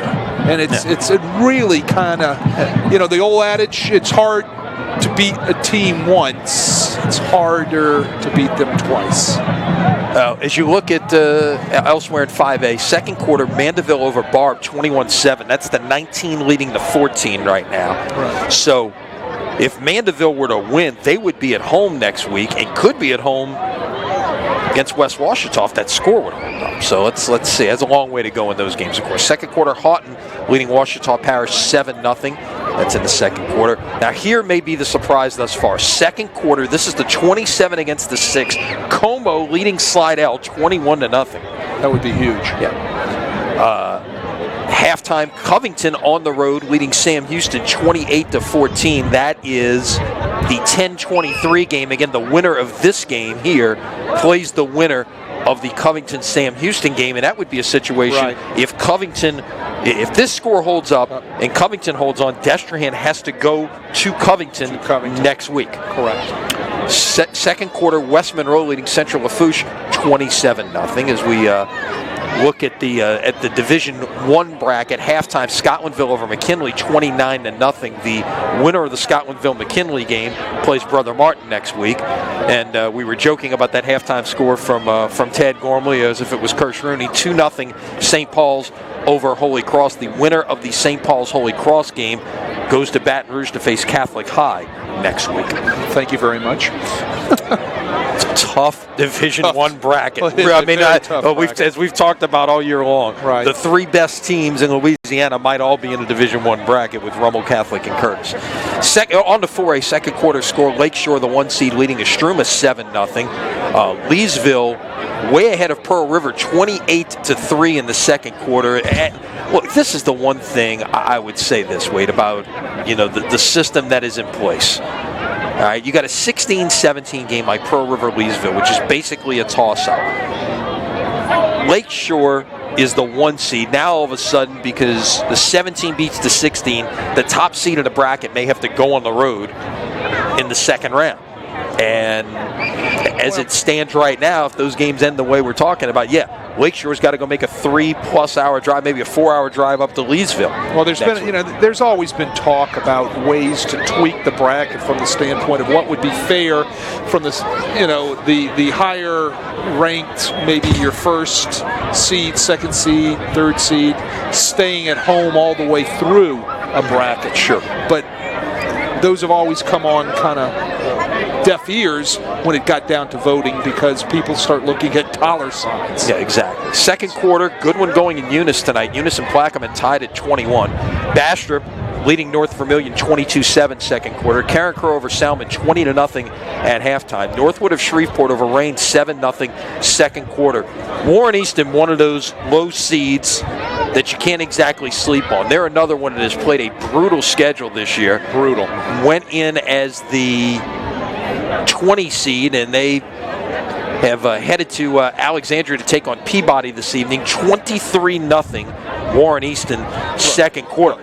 They would be at home if they can win against the winner of the Tioga North DeSoto game. Currently Tioga a 17-7 lead in that one in the second quarter. Second quarter over at Berman tonight. Carr rolling past Cecilia 35-7.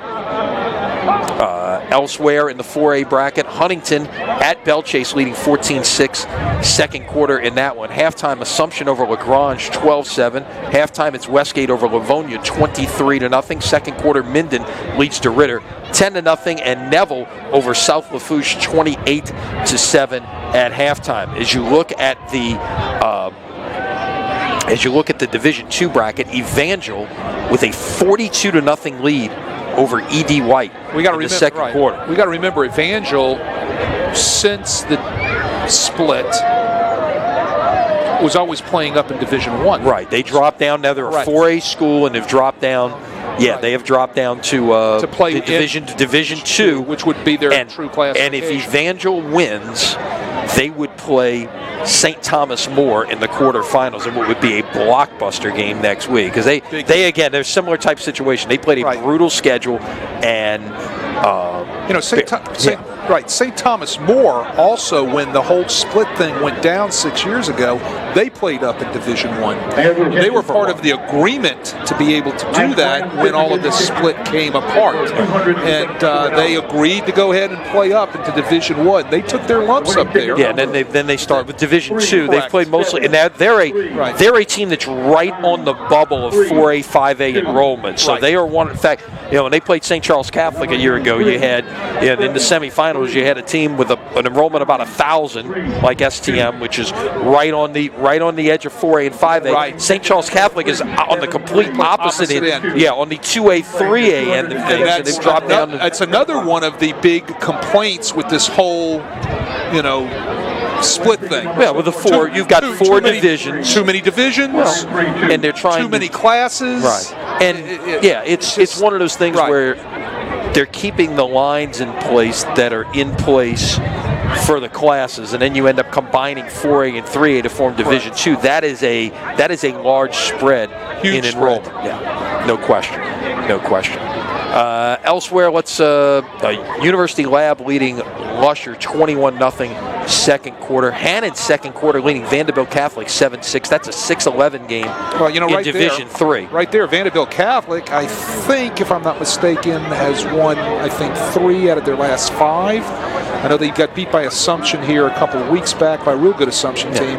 But Vanderbilt Catholic, after playing a brutal opening schedule in the first part of the year, has really come on strong. And Hannon, same way, brutal schedule. Brutal. I mean, they played up. They played Lakeshore. They played Mandeville. Right. They faced a lot of really good teams that helped prepare them. Two good football teams squaring off in the first round. Right. Also, halftime, Parkview leading Turlings 7-3. That game is over in Lafayette. The winner of that one would play De La Salle in New Orleans next Friday night. In the 3A bracket, the number 1 seed is St. James. They are leading Mansfield 14-0 second quarter. Green Oaks and Jenna at halftime tied 6-6. Bruley at Donaldsonville with a big 28-6 second quarter lead. Second quarter, Erath and Marksville tied 7-7. Halftime, Madison Prep. That is a dangerous team, and that's one to watch in that 3A bracket besides St. James, leading North Webster 21-6. They would actually, if both teams continue winning, Madison Prep and St. James would face off in the semifinals, and that game would be in Vacherie if that were to happen. Larange first quarter was leading Baker 7-6. Elsewhere, second quarter, McDonough 35 rolling over Mentorship Academy 29-0. Second quarter, Kaplan leading Bossier 24-0. Second quarter, Faraday over Vint. Now we're down in the 2A bracket here. Faraday, I believe, is the top seed in 2A. Faraday leading it 20-0. Port Allen over Rayville 7-0 second quarter. Other games, Amite, the defending champion in 2A, leading Winfield 7-0. That was a first quarter score. Second quarter, Welsh leading Franklin 7-6.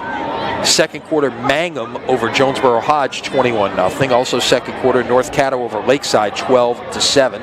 Second quarter, Capital DeQuincy tied at 14. Another one of these 2-0 games, Wade. South Plaquemines leading Lakeview 2-0 at halftime. South Plaque, another team that played a really difficult schedule. I believe they ended up being the 10 seed in 2A, and they had a losing record as a 10 seed. I'm up here giving baseball signals. There you go. There you go. 2-0, 2-0. There you go. Kentwood, another defending champion. They won in 1A a year ago, up to 2A this year, but they lead Bunkie 12-0 second quarter. First quarter, Port Barry was leading Pine 7-0. Let's see what others that we have that have reached halftime here. Grand Lake over Maryville 21-14. And second quarter, Country Day playing under the lights in Old Metairie, leading Central Catholic 13-0. So they brought in the lights. Well, they've got lights. No, they've got the lights. Right. They put the lights in. Put the lights in. The that lights, is correct. the permanent lights are in. They just don't use them all the time. That's all. They're not. Yeah. I don't know if they had to negotiate an agreement with the neighbors or what, but the tradition of 4:30 kickoffs there for so long is it's a great Chicago Cubs. It's a great tradition, right? Exactly. And that about a couple of games tomorrow, by the way. Watch your Booker T. Washington. That game will be at Pan American, and Riverside Academy playing Ascension Catholic tomorrow afternoon. So that's a look at where we are. We'll keep you up to date throughout the evening. Teams back warming up as we get ready for a second half of football. Okay, put me in both locker rooms here, Wade. What did Steve Robichaux tell his team? What did Hank Tierney tell his team? Steve Robichaux used one word: complacency. Don't get complacent in the second half, because TJ Finley, we can see what type of passes he can make and put it into really nice windows, can get you back in a ball game real fast. Again, we don't win, we stay home, it's over. So do not get complacent. What's going on in the other locker room? It's real simple. We've got to go back to what we know is best. We've got to execute it. And where's the offensive line and the running backs? Get over here, because we need to fix our protections. We don't fix our protections right now and be able to pick up these blitzes. They're gonna double the score on us, because we're not going to be able to score. It's going to be that simple. They got to fix their protections. We'll see what kind of adjustments we see out of both teams as they come out of the locker room. Again, both teams warming up as we speak, getting ready for the start of the third quarter, week number 1. That's the one thing we did not do. Teams that will be holding gold trophies come 4 weeks from now or 3 weeks from now. You're putting me on the spot? Putting you on the spot here. We were looking at 5A, so let's start it right there. Well, it's hard. I find it's hard always to take West Monroe out of that picture. Acadiana's playing great football this year. I like West Monroe. And by the way, West Monroe and Destrehan are in the same part of the bracket here. They would play in the quarterfinals. Correct. They if things happen and continue to be positive for both teams, they would collide in the quarterfinals. West Monroe's been there. The tradition's been there. I kind of like the way West Monroe has played throughout this year, the way their schedule has fallen, and I like West Monroe. So the next one would be the Division I, right? No, well, we could go to Division I, and obviously, like we've talked about, there's some great strength in that bracket and 3 terrific teams. I think it's all going to get down onto who's playing home games and who's got to travel. But I will say this. I do believe that somebody can upset someone in that bracket. Like I truly believe that a team like Jesuit could play outstanding football next week and beat a team like John Curtis, even though John Curtis comes in riding high, even though they didn't win the district championship in the Catholic League. And then of course Rummel. All right, so that's a hard one to pick. But if I had to put my money on it, I've got to choose that Rummel defense right now. It's hard to move the ball on those guys, and I think Rummel is poised to go back to the finals and possibly win it again this year. And we would expect, although nothing has been officially determined, that game would get played at Yeoman Stadium. Wink, wink. Yeah, we'll see what happens. Okay, your thought was, we get ready to kick off here quickly, your thoughts on Class 4A. And I mean, obviously, you got Carr, the 3-time defending champion, sitting there at the 3 seed. But look, it's hard not to choose Carr. It's that simple. What about a Lakeshore team that's run through undefeated? Right. Now, granted, they got a little taste of the Dome 2 years ago. It's always hard when I look at Carr and the athletic talent that they have to be able to pick against them. And I know Lakeshore is an outstanding football team with a great coaching staff. Those guys do such an outstanding job. It's just hard to not choose Carr for me. So what are we at next? We're at Division 2, right? Division 2, you're looking at St. Thomas More, number 1 seed, and then De La Salle, number 2, University High, number 3. I would have to go there. I think I would go with St. Thomas More in that situation. All right, second half underway, and kick will be returned out near the 20-yard line, still churning, but brought down at the 19-yard line, and that is where Ponchatoula will get things started here in the second half. The way we saw the first half end, Ponchatoula was a much better offensive team in the second quarter, but those 3 consecutive sacks of Finley, as you alluded to, that is the area that... Well, the difference in that drive is Destrehan didn't blitz in the early part of the drive. I think Multiple School just got tired of it, brought the house on those 3 particular plays. Ponchatoula had no answer for it in their protections, and they went backwards instead of forwards.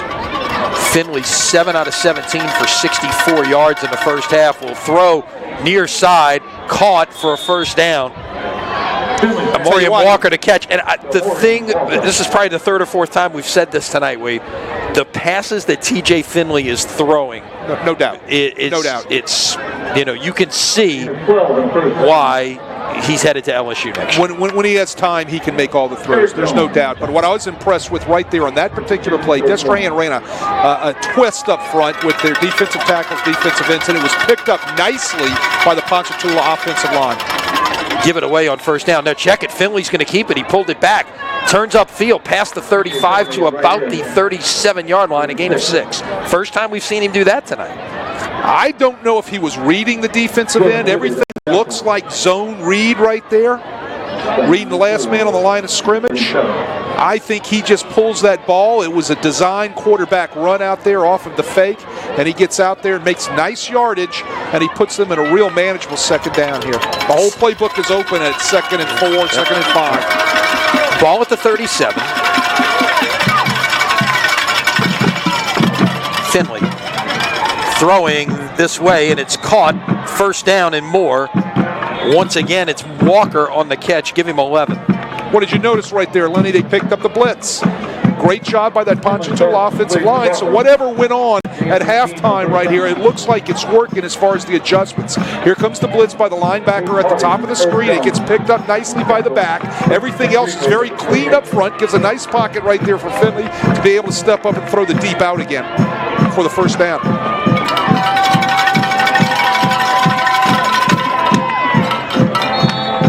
Give it away. This is Primus on the carry. Might have got a yard.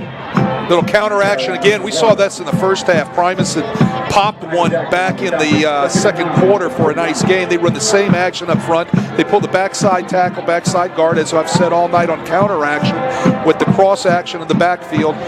Gives Primus the opportunity to try to pop another one, but he just runs into a stiff defensive front right there from Destrehan and only picks up, about 1.5. 2nd and 9. 3 receivers, 2 backs, 1 to either side. of TJ Finley.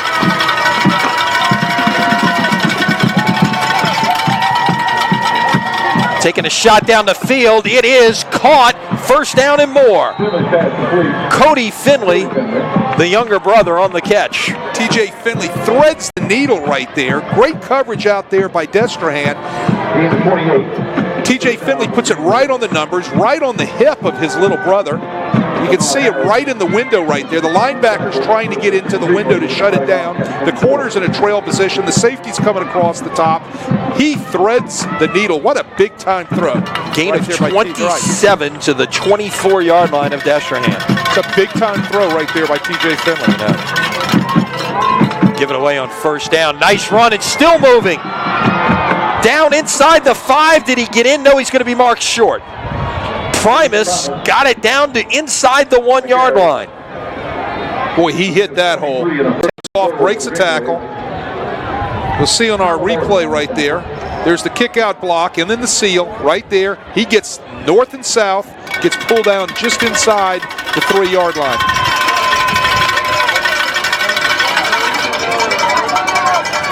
Finley going over the top and in for the touchdown. You're 6'7" and 240 pounds.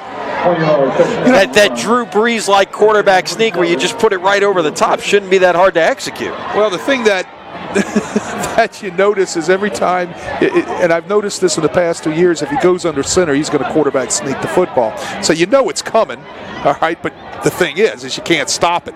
And I know what Hank Tierney's saying. It's, well, you know we're going under. We're going to quarterback sneak the football. It's your job to stop us, and he's 6'7". He's just going to lean in there and pick up whatever yardage he needs, and right there he picks up a yard for the touchdown. Lights on to try the point after. And the kick is good. So with 9 minutes remaining here in the third quarter, the new score, Destrehan 27 and Ponchatoula 7. And that, if you're Hank Tierney and the Ponchatoula Green Wave, is exactly what you needed right there. And some great adjustments coming out of the locker room as well. Well, it started with the protection. Immediately on the very first play from scrimmage, there's a twist up front by the Destrehan defensive line, and it was nicely picked up, very cleanly picked up by the offensive line of Ponchatoula. Later in that series, a couple of blitzes are brought by the Destrehan defense, and all of them were picked up cleanly. So I'm telling you, they made some adjustments at halftime, probably went back through their protections, got them to understand where to look for to make sure they could blitz pick up, and they've executed on that drive, and you can see the results.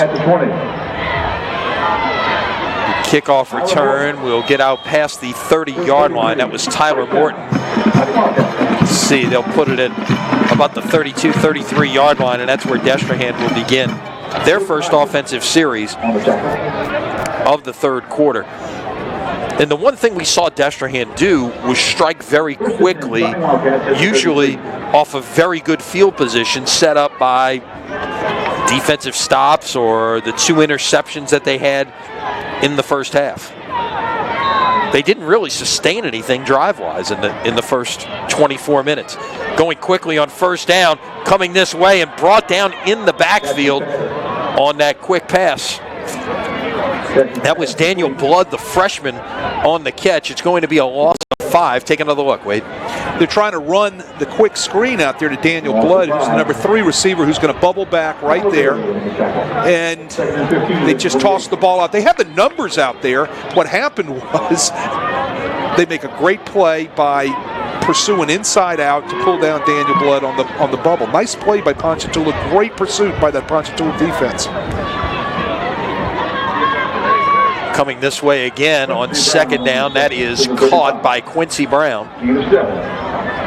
He'll get the lost yardage back plus a couple more, but it's going to be third and long. Waiting to see Quincy Brown kind of get loose here. Get him the ball out there real fast, make a move, and he'll be gone. He has that type of speed. He is an electrifying wide receiver.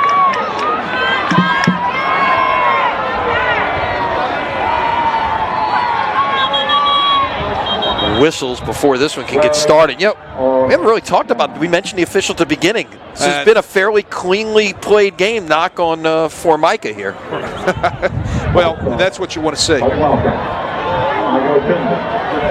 5-yard penalty will back Destrehan up behind the chains. Right there, they got a little illegal motion penalty. But yeah, you're right. I mean, and let's, like you said, you know, knock on Formica. You know, it's been cleanly played. This officiating crew has kind of stayed in the background, and that's the way a good officiating crew is supposed to be. They do not want to be the limelight of the game. So on 3rd and 13, sprint out by Jackson, throw caught, but short of the first down. Well defended out there. That was Javier Dawson, the senior free safety, in a one-on-one situation, who made the tackle on the perimeter there, 2 yards short of the first down. Well, that was Daniel Blood again running the out route. Demarius Jackson sprints to his left. Very nice protection. Great job by the Destrehan offensive line on the turn back protection on the sprint out. He delivers the ball right on target, but it was just about 2 yards short of the sticks. Next time, I'm telling you, he's going to get talked to on the boundary by the wide receiver coaches. Please run your route at the sticks. Punt. And the return is well defended that time by Destrehan. Stephen Walker, the sophomore defensive lineman there in punt coverage, to bring down winners at the 26-yard line, and that's where Ponchatoula will start this series with 7:37 remaining in the third quarter. Crescent City Sports Prep Football is brought to you by Riverlands Insurance, meeting all your insurance needs, and a proud recipient of the Top Insurance Workplace Award for 2019 from Insurance Business America. Call Riverlands at 1-800-336-4579 or go to rivins.com. Finley on first down. Couldn't get a man open there, and he is taken down. I don't know if he was taken down. There were guys hanging all over him. That's how big and strong he is. But he did get sacked, and it looked like that was Noah Talisic again on another sack right there, getting to him right up the middle. 7 sacks tonight for this Destrehan defense. 2nd down, 13.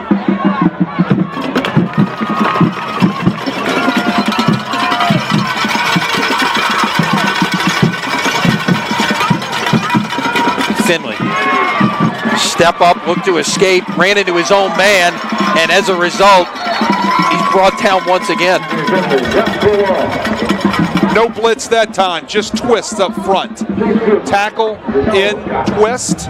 You got one in, one coming out. You can see them wrapping around each other. They're exchanging responsibilities as they're running a tackle and in twist. Getting to him that time was number 95, Gennaro Scott, 6'1", 255-pound junior defensive end. It'll be 3rd and 19 after sack number 8 of the night.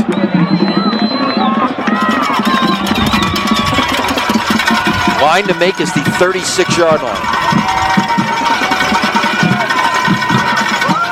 Finley. No time again, and he's brought down. That was Kelvin Lay, strong safety. Destrehan goes to their odd front that time. You can see the blitz coming. Look at the top of your screen. Great pressure right here. There comes Kelvin Lay right there. And hello. Runs right into TJ Finley. No place to go. Did not pick up the blitz that time. I think by changing the front on the Ponchatoula offensive line, they might have been a little bit confused and didn't actually know how to block the odd front. So it kind of messed with their protections right there. First time we've seen the odd front tonight out of Destrehan. Punt is away, and fair catch is called for, and Destrehan gets great field position after that defensive stand. The Wildcats will play it from the 32-yard line of Ponchatoula. With 5:21 left here in the third quarter. A little bit different twist from the Destrehan defense right there. They changed fronts. It was a true nickel front where they were playing with another defensive back, took out a defensive lineman, went to an odd look up front with a zero nose guard, and then they brought the blitz off of the Ponchatoula right edge. No place for TJ Finley to go. They just did not pick up the blitz. They have to going to adjust to that odd front.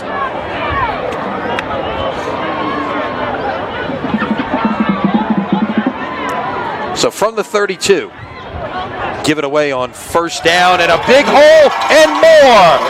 That is Kyle Edwards for the touchdown, his 4th of the night.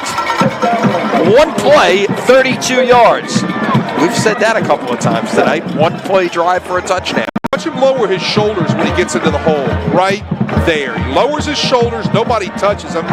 He gets a lower center of gravity right there. Somebody dives at his ankles in that pile. They don't even bring him down. They don't touch him. And he just bursts like a dart for 30 yards into the end zone for another Wildcat score. 14 carries, 121 yards, and 4 touchdowns for Edwards on the night. Point after try is good, and with 5:14 remaining in the third quarter, it is now Destrehan 34 and Ponchatoula 7. You look at these Destrehan scoring drives tonight, Wade, there has been not much to them at all. Right. One play, 12 yards. 3 plays, 34 yards. 4 plays, 41 yards. 1 play, 40 yards. And now 1 play, 32 yards. Oh, by the way, all 3 of those 1-play drives were touchdown runs by Edwards. 12, 40, and 32 yards to go along with a 1-yard run.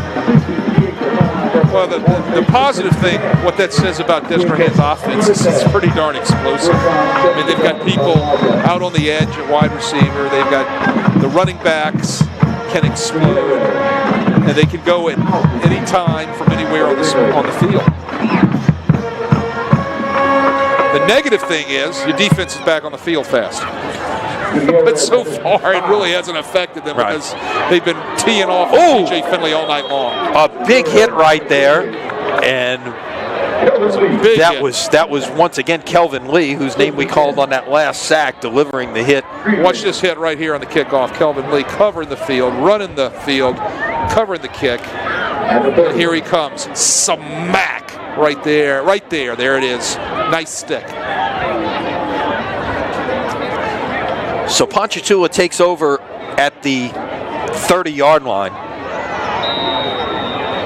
The margin once again 27.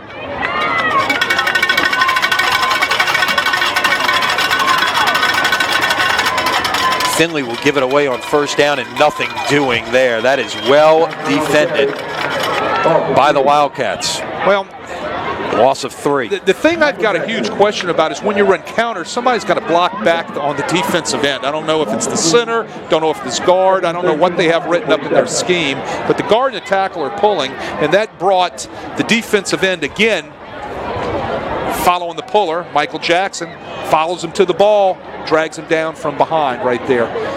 That's another change you've got to make in your scheme. Somebody's got to block back on that defensive end.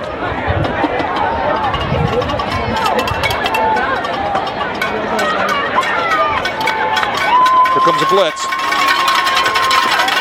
Finley got the man he was looking for, his brother Cody, and that is out past the 40, out to the 45-yard line on a first down, a gain of 18. They brought Dylan Witten on the delayed blitz off of the right side. Nice pickup right there by the Ponchatoula offensive line and backs, and that allows TJ Finley to put it on the money to his brother out there on the slant route. You can see the blitz coming right there off your right edge. Defensive right edge. It gets picked up nicely, and when it's picked up nicely, he can stand in there and he can see the field and he can deliver the football. Taking a shot down the seam, and this is caught. Still running down inside the 10, near the 5-yard line. That was DeMontrell Osby, the sophomore. Well, the first thing they're going to do is they're going to get on Dylan Gibbs for not running on the hip of the seam route. The linebacker should have been turning right there and running with the seam route of the number 2 receiver.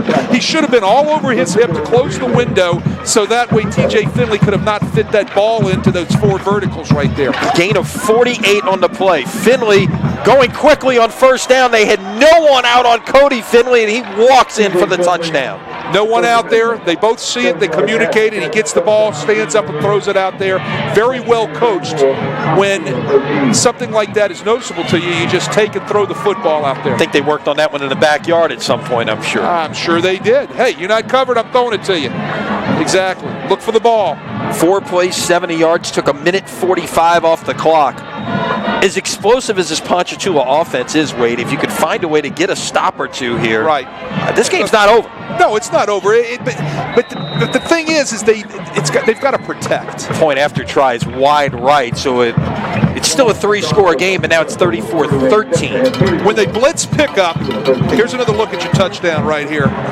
You can see nobody out there in the number 1 receiver at the top of the screen. Gets the ball, throws it out there, touchdown. How easy was that? Very smart, good football. If they don't cover you, we're throwing it to you.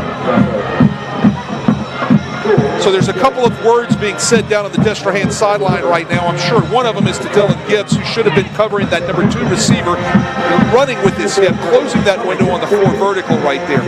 All right, he was doing his best to catch up. He just couldn't get there. And then the second thing, who's coming to number 1 receiver when we're down in goal line defense? Somebody needed to be out there covering that number 1 receiver. The result was in a touchdown.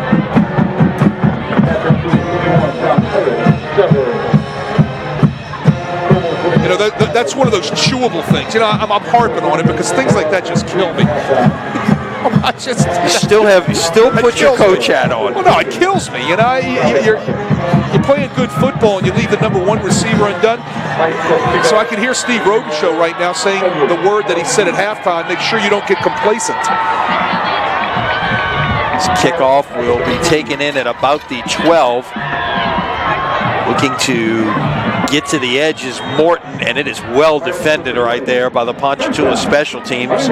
Destrehan will start this possession at the 20-yard line. You know, the rough thing for Ponchatoula is you score in 4 plays, but coming back on the field is a guy that has been scoring all night long on 1 play, Kyle Edwards. Right? So, yeah, I mean, you're staring at that again, running downhill at you. What a talent Kyle Edwards is. I mean, there is no doubt the reason why Nick Saban was in Louisiana recruiting this guy.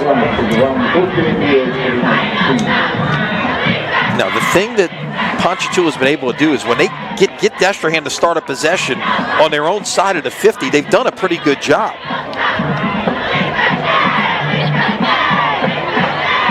On first down. That's Razon Keller right there. Yeah, he's got a first down and more out to about the 33-yard line.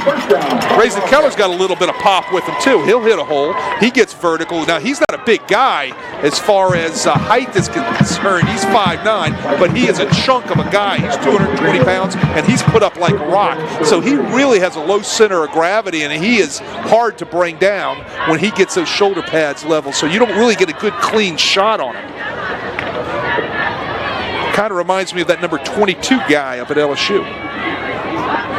Saw some interesting analogies for what he looked like. Yeah, the guy that no longer plays for the Saints anymore. Right, Keller, actually 2 of them. Keller on first down will get about 3. Yeah, Drew Brees made the Mark Ingram comparison earlier this week. Right.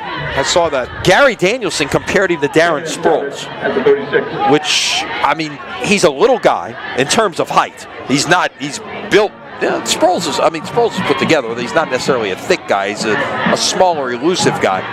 But he really, when he saw that dive on that play right before halftime, not much doing there as Jackson got it back to the line of scrimmage. It's going to be 3rd down and 7.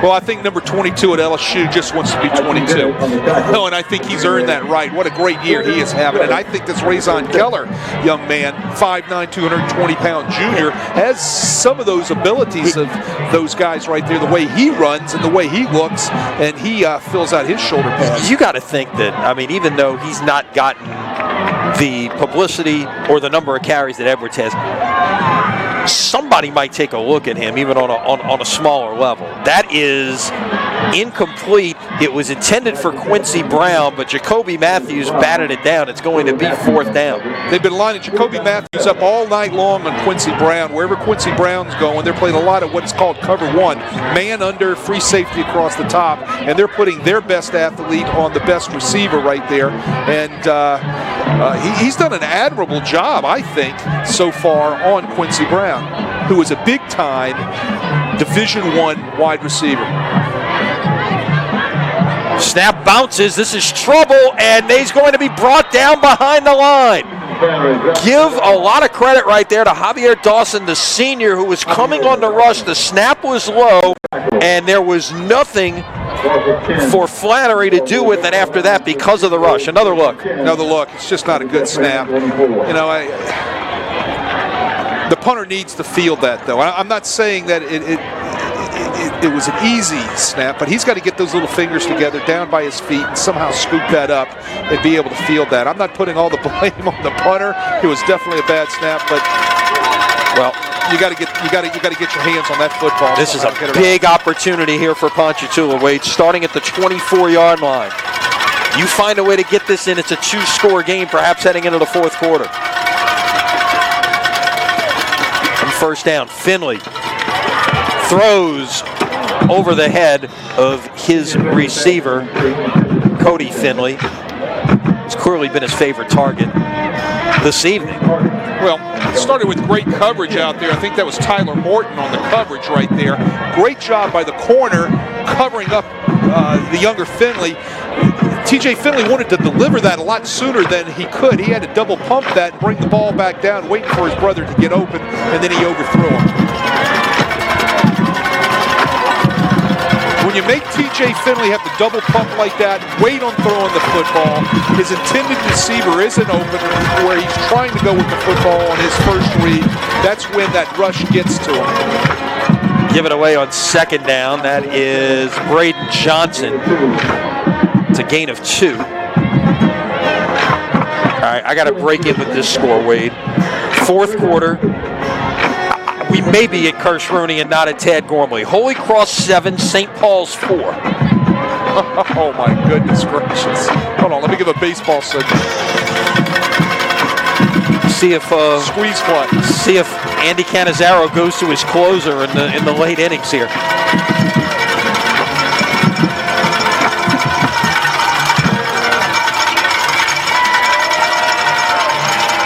Play action on 3rd down. Going to come this way to Osby. He will be just short of the 1st down. Let's see exactly where they spot him. May put it back at the 17.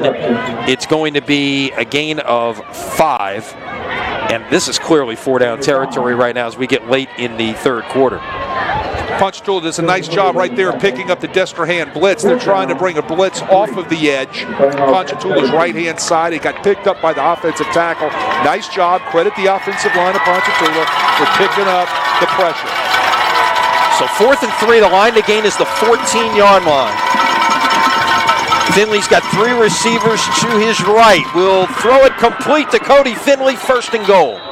Pressure picked up again, coming off of Ponchatoula's left-hand side. The back picks it up, looks at the inside linebacker first, doesn't come, slides to the outside linebacker who's coming off the Ponchatoula left side. Take a look at it. There it is right there. Good pickup. Ball's delivered on time. And Ponchatoula will not get off another snap before the 3rd quarter comes to an end.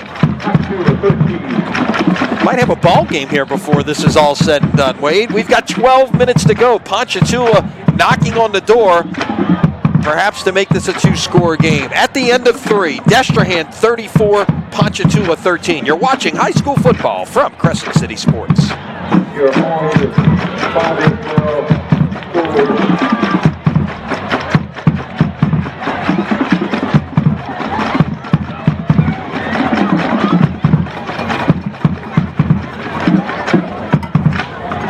Third quarter, Indiana 50, 21.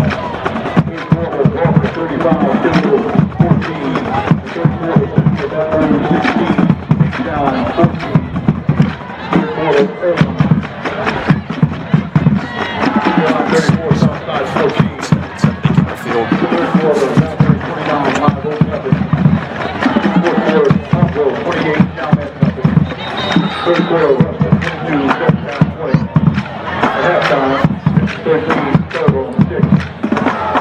All right, so we begin the fourth quarter with Ponchatoula playing a first and goal. Actually, call it at the 8-yard line. Start at the 8.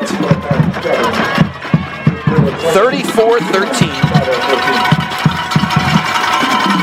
Destrehan leads it. Ponchatoula trying to get on the board for the third time here in the second half. The quick slant in the direction of Amorian Walker, but there is a flag on the play in the end zone. I think it was great coverage by Leonard Harris, but I think they're going to get him on pass interference there. Too good a coverage, perhaps? Too good a coverage. Pass interference, right? Defense. They go man coverage all the way across the board. They throw backside away from the formation.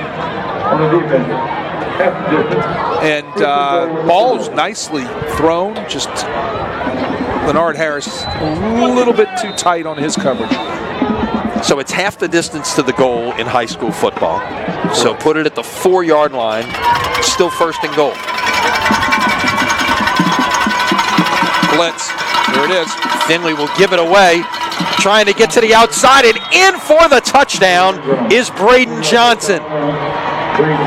7th rushing touchdown of the year for Johnson, and it's 34-19 with the extra point coming. Got a few missed tackles on that play by the guys in crimson right here. Braden Johnson does a nice job sticking in, giving a leg, and bouncing back outside, running for the pylon. You can see a couple missed tackles right down at about the 3-yard line, where a few of the Wildcats had a shot at him, but just couldn't bring him down. Point after try is good, and with 11:50 to go in the fourth quarter, wait, I think we've got a ball game on our hands here. Destrehan 34, Ponchatoula 20. Chance to remind you that Crescent City Sports Prep Football is presented by Yale College Inn and Rocket Bowl. Rocket Bowl now with 2 locations on South Carrollton Avenue in New Orleans and Jefferson Street in downtown Lafayette. See a full schedule of entertainment at rocketbowl.com. And hey, join us at Rocket Bowl in New Orleans for the weekly Greater New Orleans Quarterback Club luncheon each Tuesday at noon. I can tell you that one of the speakers this week, in anticipation of a huge game coming up on Thursday night, will be our good friend Tim Rebo, the head coach of the Nichols Cardinals. Waiting to see, may even have Frank Selfo from Southeastern. Well, I'll tell you as well. If both of those teams win tomorrow, the Riverbell Classic is for a share of a conference championship. We had whistles. We got an illegal procedure, I think, against Ponchatoula. A little bit too quick on their approach. Boy, you're talking about Southeastern Nichols.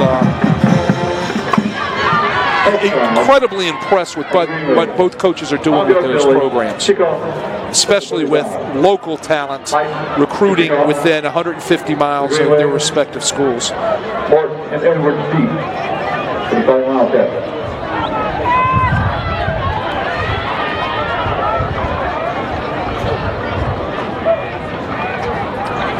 And things are always entertaining when Frank Selfo's in the house. I'm sure there'll be some fantastic stories being told that day.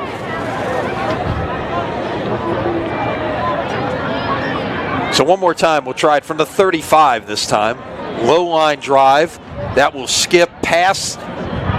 And now it's picked up at the 2-yard line, and I think he stepped, no, they were waving it. I thought he stepped out. Now trying to reverse his field and try to get the edge, and he might have it. 15, now we got a flag. 20, this may come back. 25, 30, out to the 35-yard line was Tyler Morton. I thought at first he stepped out at the 2-yard line. We've got an injured Ponchatoula player down at the 12-yard line. And you would presume this is a Destrehan penalty for some sort of illegal block. We'll wait for the signal. But if it is, Wildcats are going to start this possession inside their 10-yard line. Well, it starts with fielding the ball first, okay? There's no reason that thing should have bounded down inside the 5-yard line, okay? All right, so he picks it up, gets out. He did not step out of bounds. Apparently it looked like he did. He reverses his field. I think they got Quincy Brown for a block in the back somewhere at about the 15-yard line, 14-yard line. No. We've got 11:36 left across the river. They have already gone final at 8:56. So they played in less than 2 hours in Hahnville tonight. Hahnville a 28-6 winner over Chalmette. So the Tigers are on to the second round. I know no matter what, they have to travel. You've got two teams right there across the river. They do nothing but run the ball. That's their forte. I think Chalmette is still a wing T team. Last time I checked, they're going to try to run the football down your throat. And then Hahnville has a really excellent running game, and you know they're going to run the ball. So that clock's going to run over there, and that thing's over. It is. Check on that Zachary Live Oak score. We could see Hahnville and Zachary for the third consecutive year if Zachary wins, and they are up 29-0 in the third quarter over Live Oak. You know, they met for the title 2 years ago. Hahnville had Puka Williams, made a great run as I believe the 10 seed. Got to the Dome and then lost to Zachary, and then Zachary, I believe, had to come to Hahnville last year in the second round, and then came to Destrehan in the semifinals and won here on their way back to the Dome, where they beat West Monroe to win their second straight 5A title. Zachary has in fact won 3 of the last 4 titles in 5A. The only one to break that up was Landry Walker, when they came into this house and knocked off a #1 seed in Destrehan in the semifinals. That was an explosive Landry Walker offense. They scored over 50 in every game in the playoff run. Edwards is going to bounce this outside, and he's got room to run. 30, this is a foot race, 40 midfield. I don't think they're going to catch him. 20, 15, 10, 5, touchdown. 93 yards for Kyle Edwards. He's over 200 on the night, 5 touchdown runs, and it is 40-20. Wow. That's all I can say about that. I mean, he gets in there, they have him bottled up for a second, and a good running back finds a way out of the bottle. He just bounces to his left, and he is off to the races, and nobody was going to run him down. Destrehan now 4 one-play touchdown drives tonight, and they've all been touchdown runs by Edwards. That's got to be some sort of record, I would think. That's something. That's crazy. And every score up until now has been when they've started to drive on the plus side of the 50. They've all been short drives until then. But Edwards can single-handedly make it a short field for you. Let's take one more look at the run, Wade. There it is. We pick it up after he bounces out of the pack right there. Look at him run away from everybody. The only guy that can run him down is his teammate Quincy Brown, who's kind of leading him down the field, and he's pushed in the back right there to try to knock him down by Jacoby Matthews to try to use the bowling pin effect, I guess, to try to knock him out of bounds, and it doesn't work. 15 carries, 219 yards, and 5 touchdowns for Edwards. Wow. LSU may have beaten Alabama in Tuscaloosa, but Alabama's doing all right in Louisiana this evening.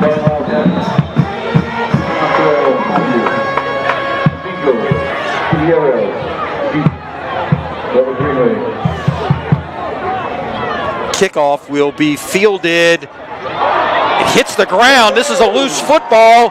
Who's got it? I think Ponchatoula got back on top of it at the 18-yard line, but that was one of those kicks that you normally see that pooch kind of kick go right over the front line. That just kind of fell into a gap where nobody could get to it. It's almost like it got knocked down by the wind, and I don't think it did that. It kind of looked like somebody's wedge shot right there, coming Not down mine. at 9 yards, coming down, right there on the green. But that needed to get fielded real fast, because almost Destrehan was taking the ball over at the 17-yard line. Well, it's once again a 3-score game, so see what TJ Finley and company can do here from the 18.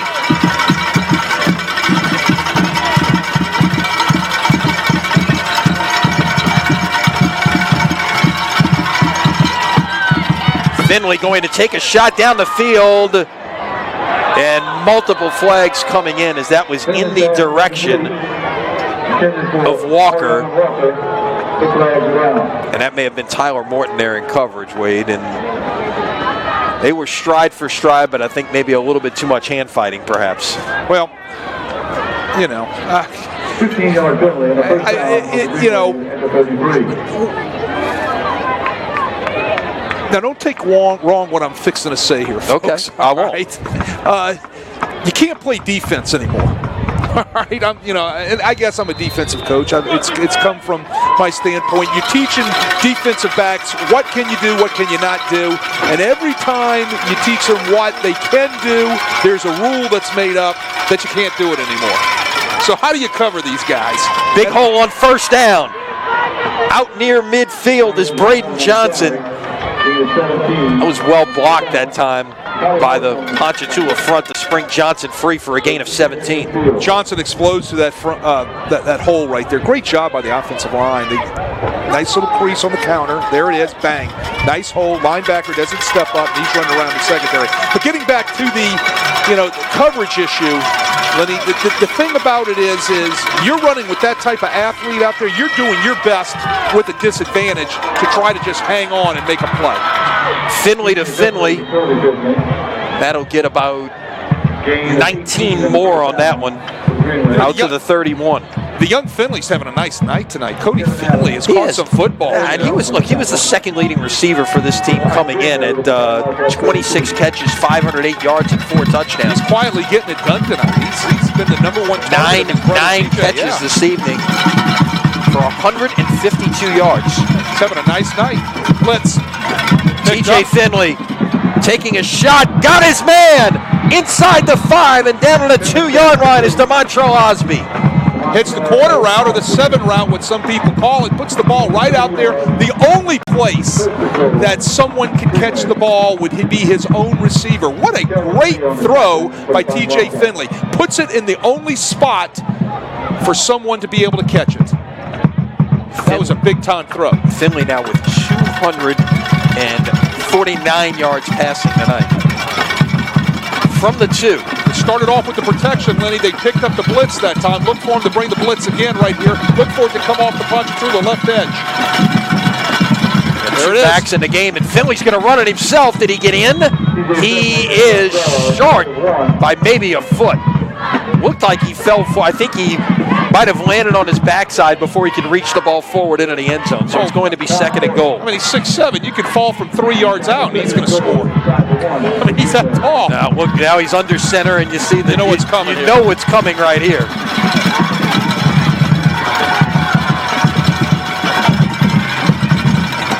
Finley, he got hit, and they're going to call it a touchdown now. He went over the top. They got the ball, but after it had crossed the plane of the goal line, touchdown. And that is really unstoppable, isn't it? With somebody like that, it's unstoppable. Take a look at him on the leap right here. It's going to get knocked out of his knocks out of his hands, but all it's got to do is break that front edge of the white line, and the whistle's blown, and it's 6 points. That is unstoppable with somebody of his height, and you got to know, if you've ever shaken hands with the young man, his fingers come all the way up your wrist, okay? So he's got both hands wrapped around that football, and it's hard to knock it out. 5 plays, 82 yards, took 2 minutes and 10 seconds off the clock. Point after try is good, and we're back to a 2-score game with 9:07 to play, 41-27. Turn it into a track meet. But here's the deal. It started with the protection right there. Again, Destrehan blitzes a couple times. It gets picked up nicely. It gives TJ Finley a clean pocket to throw the ball in. I was very impressed by the 7 route right there that got him down inside the 5-yard line. He makes a big-time throw, only puts it in the spot where his guy can catch it, away from the receiver, or excuse me, the defender, and the receiver makes a big-time play on the ball.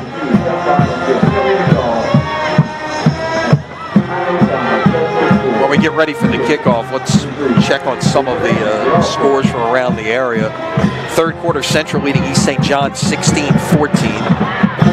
3rd quarter, Mandeville winning at Barb 38-14. 3rd quarter, Como leading at Slidell 21-14. 3rd quarter, Covington leading at Sam Houston 28-14. That's 3 road teams in a row there that are winning. taken in at about the 8-yard line. Tyler Morton looking for room to run out near the 30-yard line, will fall forward to about the 31, where he is brought down by Dejan Bieria, the sophomore defensive back. Well, will it be one touch and score again? Let's see. First things first is 7 in the game. No, he is not. They got raised. He's going to take a break here. He may still be catching his breath after that 93-yard run. Keller in the backfield alongside Jackson.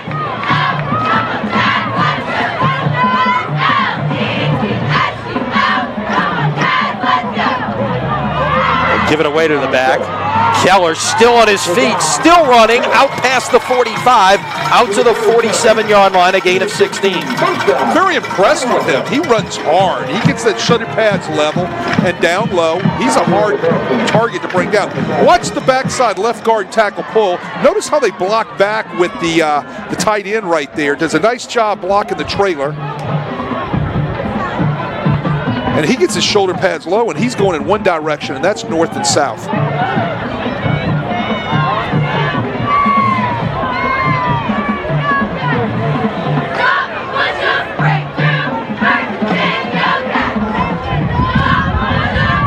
Give it away once again on first down, and that's well defended that time by the white-shirted defense. A gain of 1 for Keller. Nice job by Gabriel Timberek, the inside linebacker, Ponchatoula. He stepped up, filled the hole. 5'10", 195-pound senior makes the tackle right there on Keller. You know, it's two different types of defenses. Ponchatoula isn't the type of defense that's going to bring a lot of pressures and a lot of blitzes and things like that, but they're going to play a ton of man coverage all over the field. What we call man-free, one free safety at the top of your coverage. Trying to get to the edge and then cut it up inside there was Keller. He will get to the 45 of Ponchatoula, where it will be 3rd down and 2. Destrehan trying to run some clock right here. Back in the ball game, Kyle Edwards. 20 personnel, both running backs on the field at the same time. Take the tight end off. I don't know if have we seen that tonight? Yes, we have. We've seen 20 personnel. It's one of the things they like to go to. 3 wide receivers, 2 backs, no tight end. Formidable pair of running backs in the backfield, of course, with Edwards, but Keller, I think, brings another dimension to their running game. Edwards still running. Down inside the 30 to about the 27-yard line. Gain of 18. Number 34, Albert McCartney, makes a touchdown-saving tackle. Great block by Keller right here. Here comes Keller's block right there. Hitting that crease. Edwards gets right up in there, and you can see the touchdown-saving tackle by Albert McCartney. 237 yards rushing now.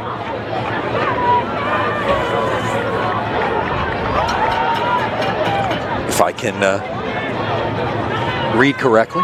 16 carries for 237. It is once again Keller at running back. He might have gotten a yard. It'll be 2nd down. Everything's bottled up right there. Keller just didn't have the crease that Edwards had on the previous play. Same play, just in the opposite direction. Power play, kick out by the back. Tick under the 6-minute mark here. Changing personnel again, bringing the tight end back into the game. 11 personnel, 1 back, 1 tight end. It's kind of their favorite personnel grouping. They love the 11 personnel.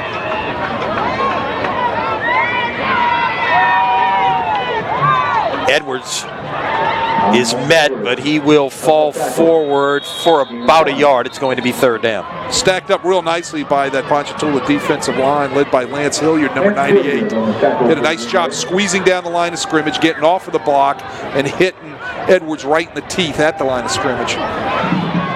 3rd down and, 7? Maybe 8? All right. Here's our latest update from Tad Gormley. St. Paul's leading 9-7 over Holy Cross. They added a field goal to those. They had a field. It was 7-4. They got a field goal to make it 7-7, and got another safety. Holy cow! Edwards. Well, that's a bunch of safeties. Might have got a half a yard. I've never seen safeties. That's a bunch of safeties in one game. So I'm thinking there's snaps over the head of punters. There's balls inside the 5. That's a great question. They're having miscues. What's causing all these safeties? That's one for the highlights tonight. Yeah, we'll have to tune in. Of course, our friend Ed Daniels and JT Curtis, Friday Night Football, 11 p.m. tonight. Check it all out there. A full recap. Going forward here on 4th and 8. Going to keep it going. Taking a shot to the end zone. And that is incomplete in the direction of Quincy Brown. It was well covered by Jacoby Matthews. And you made the point, Wade. It's been wherever Brown has gone, Matthews has gone just about all night long. And he was right stride for stride with him there. He had a nice little separation right there at the end. Look at the push-off right there. I don't know if you would call that a push-off more than just kind of a tap. But nice job on the coverage by Jacoby Matthews. But very nice route at the end, at the top of the route, trying to get that separation. Quincy Brown showed his Division I talent right there. The ball just didn't get there. Now, Destrehan got the ball back with after the Ponchatoula score. It was 9:07 when the kickoff happened. Right. Destrehan didn't score, but they ran almost 5 minutes off the clock. That is a win right there in this game with 4:12 remaining, and it's still a 2-score game. This guy can strike quickly. There's no question about it. If Finley's going to try to down the sideline, it is out of bounds in the direction of Amorian Walker, and that was a well-thrown ball that time for Finley. Just put it only where his man was going to get it. Well, Leonard Harris had step-for-step coverage right there with Walker, and the ball was beautifully thrown. It was put out only where he could catch the football. It was just a little bit too far into the white paint, out of bounds. Again, you're a defensive back. You're trying to keep up with these guys. With a guy that can throw the ball like that, you know, you're at a disadvantage. You're fighting your tail off out there, and if you do one little thing wrong, that yellow flag's coming out. Finley trying to get away, and he is going to be brought down. The first guy there was Eric Jones, the DB off the edge, picking up his 2nd sack of the year, and that is now 10 sacks on the night for Destrehan. Here comes Eric Jones off the edge right here. No answer. Nobody picks him up the blitz. There it is right there. You can see the tackle block down. He beats the back. The back doesn't get to where he needs to be in order to pick up the blitzing strong safety.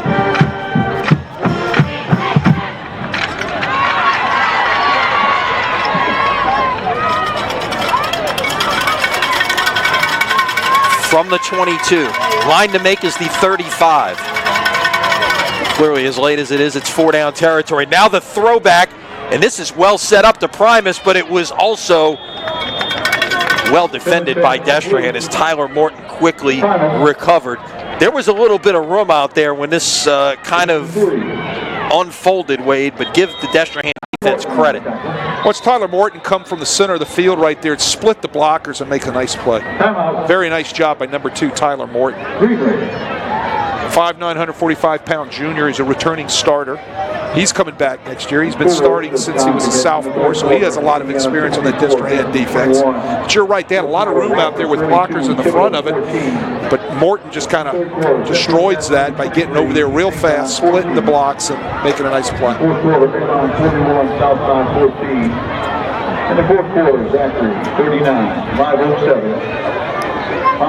We will be somewhere with a game next week. Of course, we got to let the playoff brackets play out. We'll certainly have an update on where we're headed. Stay with us at CrescentCitySports.com. We'll have all the latest information on that. And in the 4th quarter, Mandeville 38, Ball 14.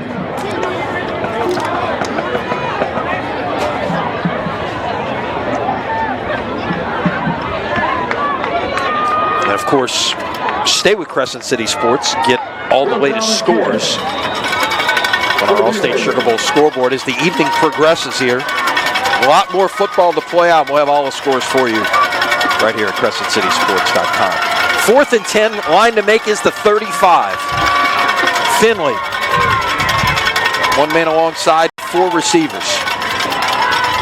Blitz coming. Finley steps up, throws in and out of the hands of his receiver, Walker, and a nice job defensively there. That was Leonard Harris, who as soon as that ball got there and it kind of popped off the hands of Walker and he was trying to go get it, Harris had full grasp there and was not letting Walker get to the ball, Wade. Blitz is picked up right there. Ball's right on the money, but Leonard Harris does a great job getting hands in there and raking the hands of the receiver, which is what he's taught to do. Good defensive backs, good defensive coaches teach good defensive backs how to make plays at the point of the catch. It's called raking the hands. He did a great job raking those hands to get that incomplete pass right there, and the ball goes over on downs. So Destrehan will take over at the 25-yard line of Ponchatoula.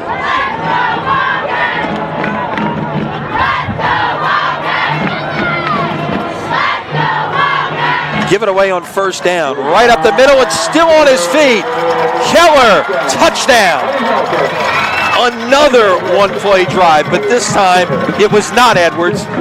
It was Keller on the 25-yard touchdown run. I think I like the way this guy runs, man. He runs hard downhill. He's a one cut and go, gets into the hole. Look how he got his shoulder pads down right there.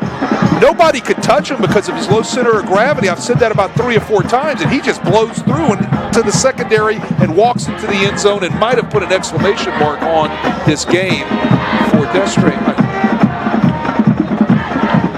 2:44 to play. Point after try is good. And your new score, Destrehan 48 and Ponchatoula 27.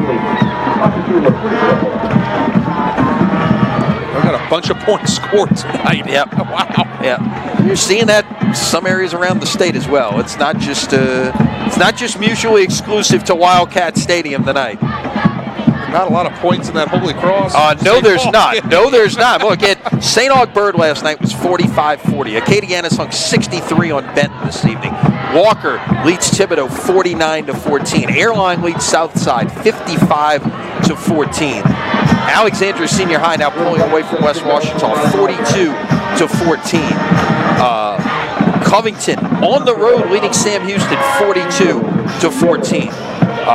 West Monroe has hung 47 on Central Lafourche. It's a 47-0 game. Line drive kick is going to be fielded at about the 12-yard line and brought out to about the 30-yard line, and that's make it the 31, and that's where Ponchatoula will begin this possession. Well, at this point, with 2:38 remaining, it appears that Destrehan is going to advance as we've got an injured player. And with Covington with that big lead now, it looks like they may have to make a trip to the North Shore to Jack Salter Stadium to take on Covington next Friday night. And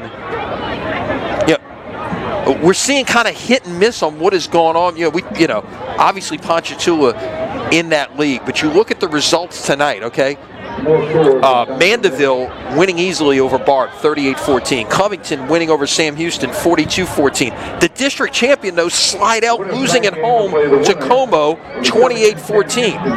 All those games are teams from the same district all facing each other, and all of the road teams are winning. That's strange. Strange. Yeah. Strange days indeed. Well, and look, as you know, it's all about matchups sometimes. Sometimes it's, Right. And Larry Favre was at the quarterback club on Tuesday and talked about just how good this league was in Southwest Louisiana, and it produces a lot of good teams. As a result, you play a really tough schedule. Right. And obviously, that's what Slidell is running into this evening in Como. Well, yeah, and I'm going to say this. I think you said it just a couple seconds ago. It's about the matchups. It's a lot of times, okay, let's say if I'm a 7 seed and I've got a lower seed I'm playing, and I Much like we've got here tonight. Yeah, it's a 7-26. Sometimes you just don't match up. You understand what I'm saying? From the standpoint that,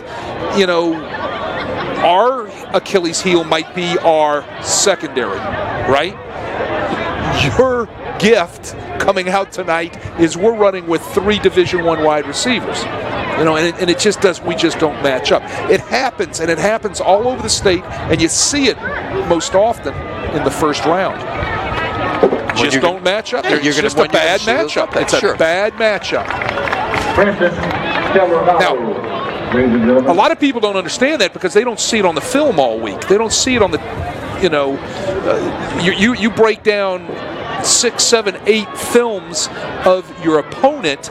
You know where your Achilles heel is. You know where their gifts are, and sometimes it's the first round is the toughest one to get through.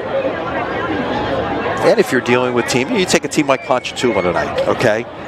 Hadn't been in the playoffs in 3 years. And I think, based on what we've seen since the first quarter, we've seen a matchup that was a little more even, but Ponchatoula struggled to get out of the gate. I think you've got, some inexperience in terms of these young men in the playoffs. We'll get a flag before this one can get started for a false start, I believe. I think that's the second time tonight for DeMontro Osby. He had it back in the first quarter, too, if I'm not mistaken. And here we are at 2:38 left in the fourth, and he's going to have another one.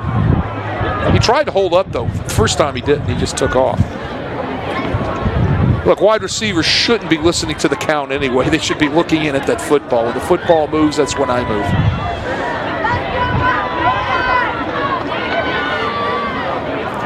Blitz.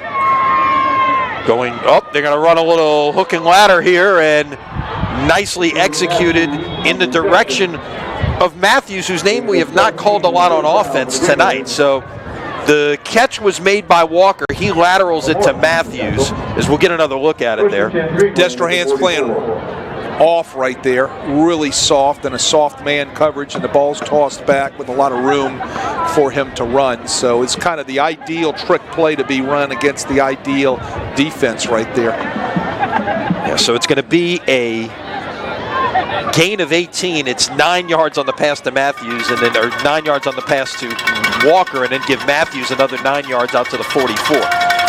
Destrehan's playing a real soft man underneath coverage with a free safety across the top. Guess who the free safety is? Finley. Probably the best athlete on the field. Quincy Brown. There you go. For the Green Wave. Dylan Woody. So I guess it would be a version of a prevent, I guess, if that's what you want to call it. Quincy Brown will go up and get the ball with anything in the air. He'll try to run it down, knock it down to try to keep the ball from getting into the end zone. They'll play a soft man coverage underneath. Yeah. Gain of 17 on that last pass out to the 39-yard line as the clock ticks under 2 minutes remaining here in the fourth quarter. Here comes a blitz, the left edge. It's picked up. Pass is caught. Once again, it's Matthews. Gain of about 4. We haven't seen, till this series, really haven't seen a lot of Matthews on offense. We've seen him in spots, but, it's one of those things when you have two-way players, depending on how much they've got to be able to do on the other side of the ball is going to depend on how effective and how frequent we're going to see them used on offense. Finley, play action. Pass is caught, staying on his feet, spinning out of a tackle, still on his feet, and finally going to be stood up at about the 13-yard line is Osby. Nice effort right there. It's a 3-score game with 1:13 playing, and the Ponchatoula kids are still out there playing hard. Well, it's a credit to Hank Tierney and his staff. That's the type of, I guess you would say, gamesmanship that he instills in his kids, the never quit attitude. Right. Finley now over 300 yards passing on the night, into the end zone, incomplete in the direction of little brother Cody. This is, I guess, at least for now. Who knows? Cody Finley may end up at LSU as well 2 years from now. But this is the last game that these two guys are playing together for at least the next couple of years. Until the Turkey Bowl. Where they'll be playing things. Right, exactly. But yeah, absolutely, I get it. And I tell you what, I am totally impressed with the younger Finley. This kid has a great future in front of him.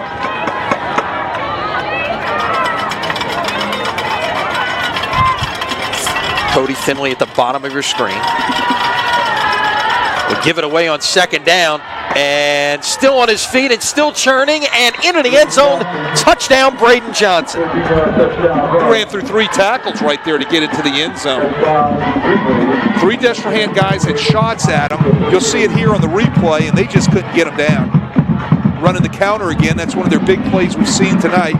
1 missed tackle, 2 missed tackle, 3 missed tackle, into the end zone for 6. The never say die Green Wave. These guys continue to play even though they're down by 3 scores. Now it's a 2-score game with just 53 seconds remaining here, and it looks like they may, well, they've got the kicker out there. I thought maybe they were going to go for 2. No, they will kick the extra point. What do you think? It's one of these things I heard him talking about earlier this week. These new. Willie Fritz even brought it up earlier this year. When you get down by 8, the thought was kick the extra point, make it a 7-point game. Now the thought is go for 2, right there. I think it's the analytics. Yeah, that's exactly where it's coming from. It's the analytics. These guys, especially at the college level, have studied this through the numbers over the years to look at what are the probability and the statistics involved in going for 2 or going for 1 at that particular point in the game. Now, high schools don't have all of that analytic to be able to look back on. You've got the famous chart that everybody used the same one, but now they're deviating from. I've always felt that the chart was important, and I used to live and die by a chart. But as I finished and I continued to progress, I also got into what was the feel of the game and what my opponent was capable of doing, okay? That was my own analytics, I guess you would say. Now the guys in college and pros have all these computer staffs to look at. Here comes the onside kick, got a big hop, and that's nicely done right there. Dylan Gibbs, his name we've called an awful lot tonight, did a nice job on the hands team there to bring that one in. Well, you're going to get your best hands out there, your best tight ends, receivers, linebackers, backs, DBs are all out there to receive the ball, and there's Dylan Gibbs, nice job. The ball got a nice little hop. He falls right on it, covers it up. This should be a kneel out for the last 53 seconds for the Wildcats, who would and will be advancing most likely to go play Covington. Isn't that what we're looking at? That's what it's looking like right now, Wade, although it has not gone final yet. It looks like a trip to Covington for these Destrehan Wildcats as they will take a knee, and we'll have to have one more play. I mean, you could talk a lot about the defense and the 10 sacks, but I guess the headline of this game has got to be the performance of Kyle Edwards. Over 200 yards rushing and 5 touchdowns on the night. The first chance I've had to see Edwards, and I'm coming away very impressed. Very impressed. I mean, we know why all the top schools in the country were in Destrehan, Louisiana for the past year and a half looking to sign this young man. Very impressive. Very impressive night. The clock will count down 4, 3, 2, 1, and that will do it. Your final score, Destrehan 48, Ponchatoula 34. A tip of the hat to both teams this evening, Wade. It would have been real easy. Destrehan got off to the start that they got off to. It would have been real easy for the guys in green and white to just pack it in and say, you know what, it's been a nice year. Tonight's just not our night.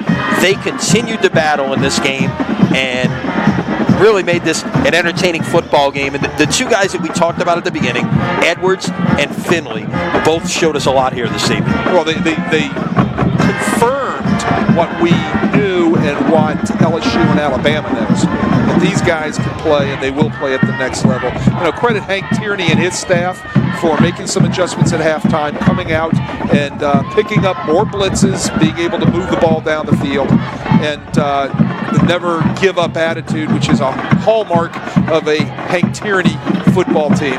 And it's going to be interesting to watch Destrehan as they move on. They're going to have to make a few adjustments defensively because towards the second half and in the middle of the second half, they started missing some tackles and becoming a little sloppy, not covering a receiver for a touchdown, things of that nature. But I know Steve Robichaux and his staff, which is an outstanding football staff, they're going to get that stuff cleaned up before they go to, I think, I don't know if we've got no final yet. No final yet, but it looks at this point Covington convincingly on top in the fourth quarter. It looks like Destrehan is indeed headed to Covington. So they'll get that stuff cleaned up before they'll probably end up at Covington, and look for them to be able to, hopefully, for them to be able to move on. Now, what could potentially happen there is, while it's now they're announcing here that Covington's a winner. Now, the interesting thing there is you go to Covington and get a win. Then all of a sudden, assuming Captain Shreve had a 21-7 lead over John Ehret, if that holds up, and then Captain Shreve goes to West Monroe next week, seeds hold, West Monroe comes to Destrehan 2 weeks from tonight. And it's a lot easier to play that game in this stadium than to have to go to West Monroe. There's no question about that. That could be that we're looking way ahead, putting the cart before the horse. And I know Steve Robichaux will not be doing that. He's been down this road too many times, a couple of state championships and 183 wins in his career. Both teams meeting at the center of the field for a post-game prayer.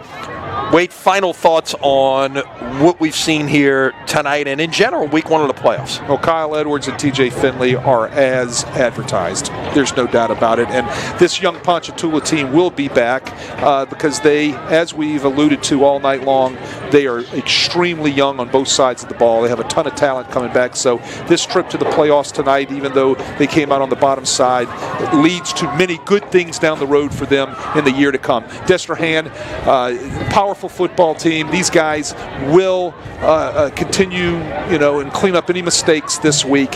And as we know, they're now going to Covington for the second round. That should be a big football game for the Wildcats next week. It'll be a lot of fun. Wade, thank you for all you provided tonight. Thanks to Matt Merritt. Thanks to Albert Garrett. Chip, if you're watching, get well. We hope to see you next week back on the broadcast. So remember, right here at CrescentCitySports.com. Check out our All-State Sugar Bowl scoreboard. Get all the scores as we get ready for week 2 of the playoffs, and we will let you know where we will be next Friday night with another playoff game. Until then, for Wade Kaiser, I'm Lenny Van Gilder. Once again, your final score, 48-34. Destrehan moves on over Ponchatoula. Until next Friday, so long, everybody.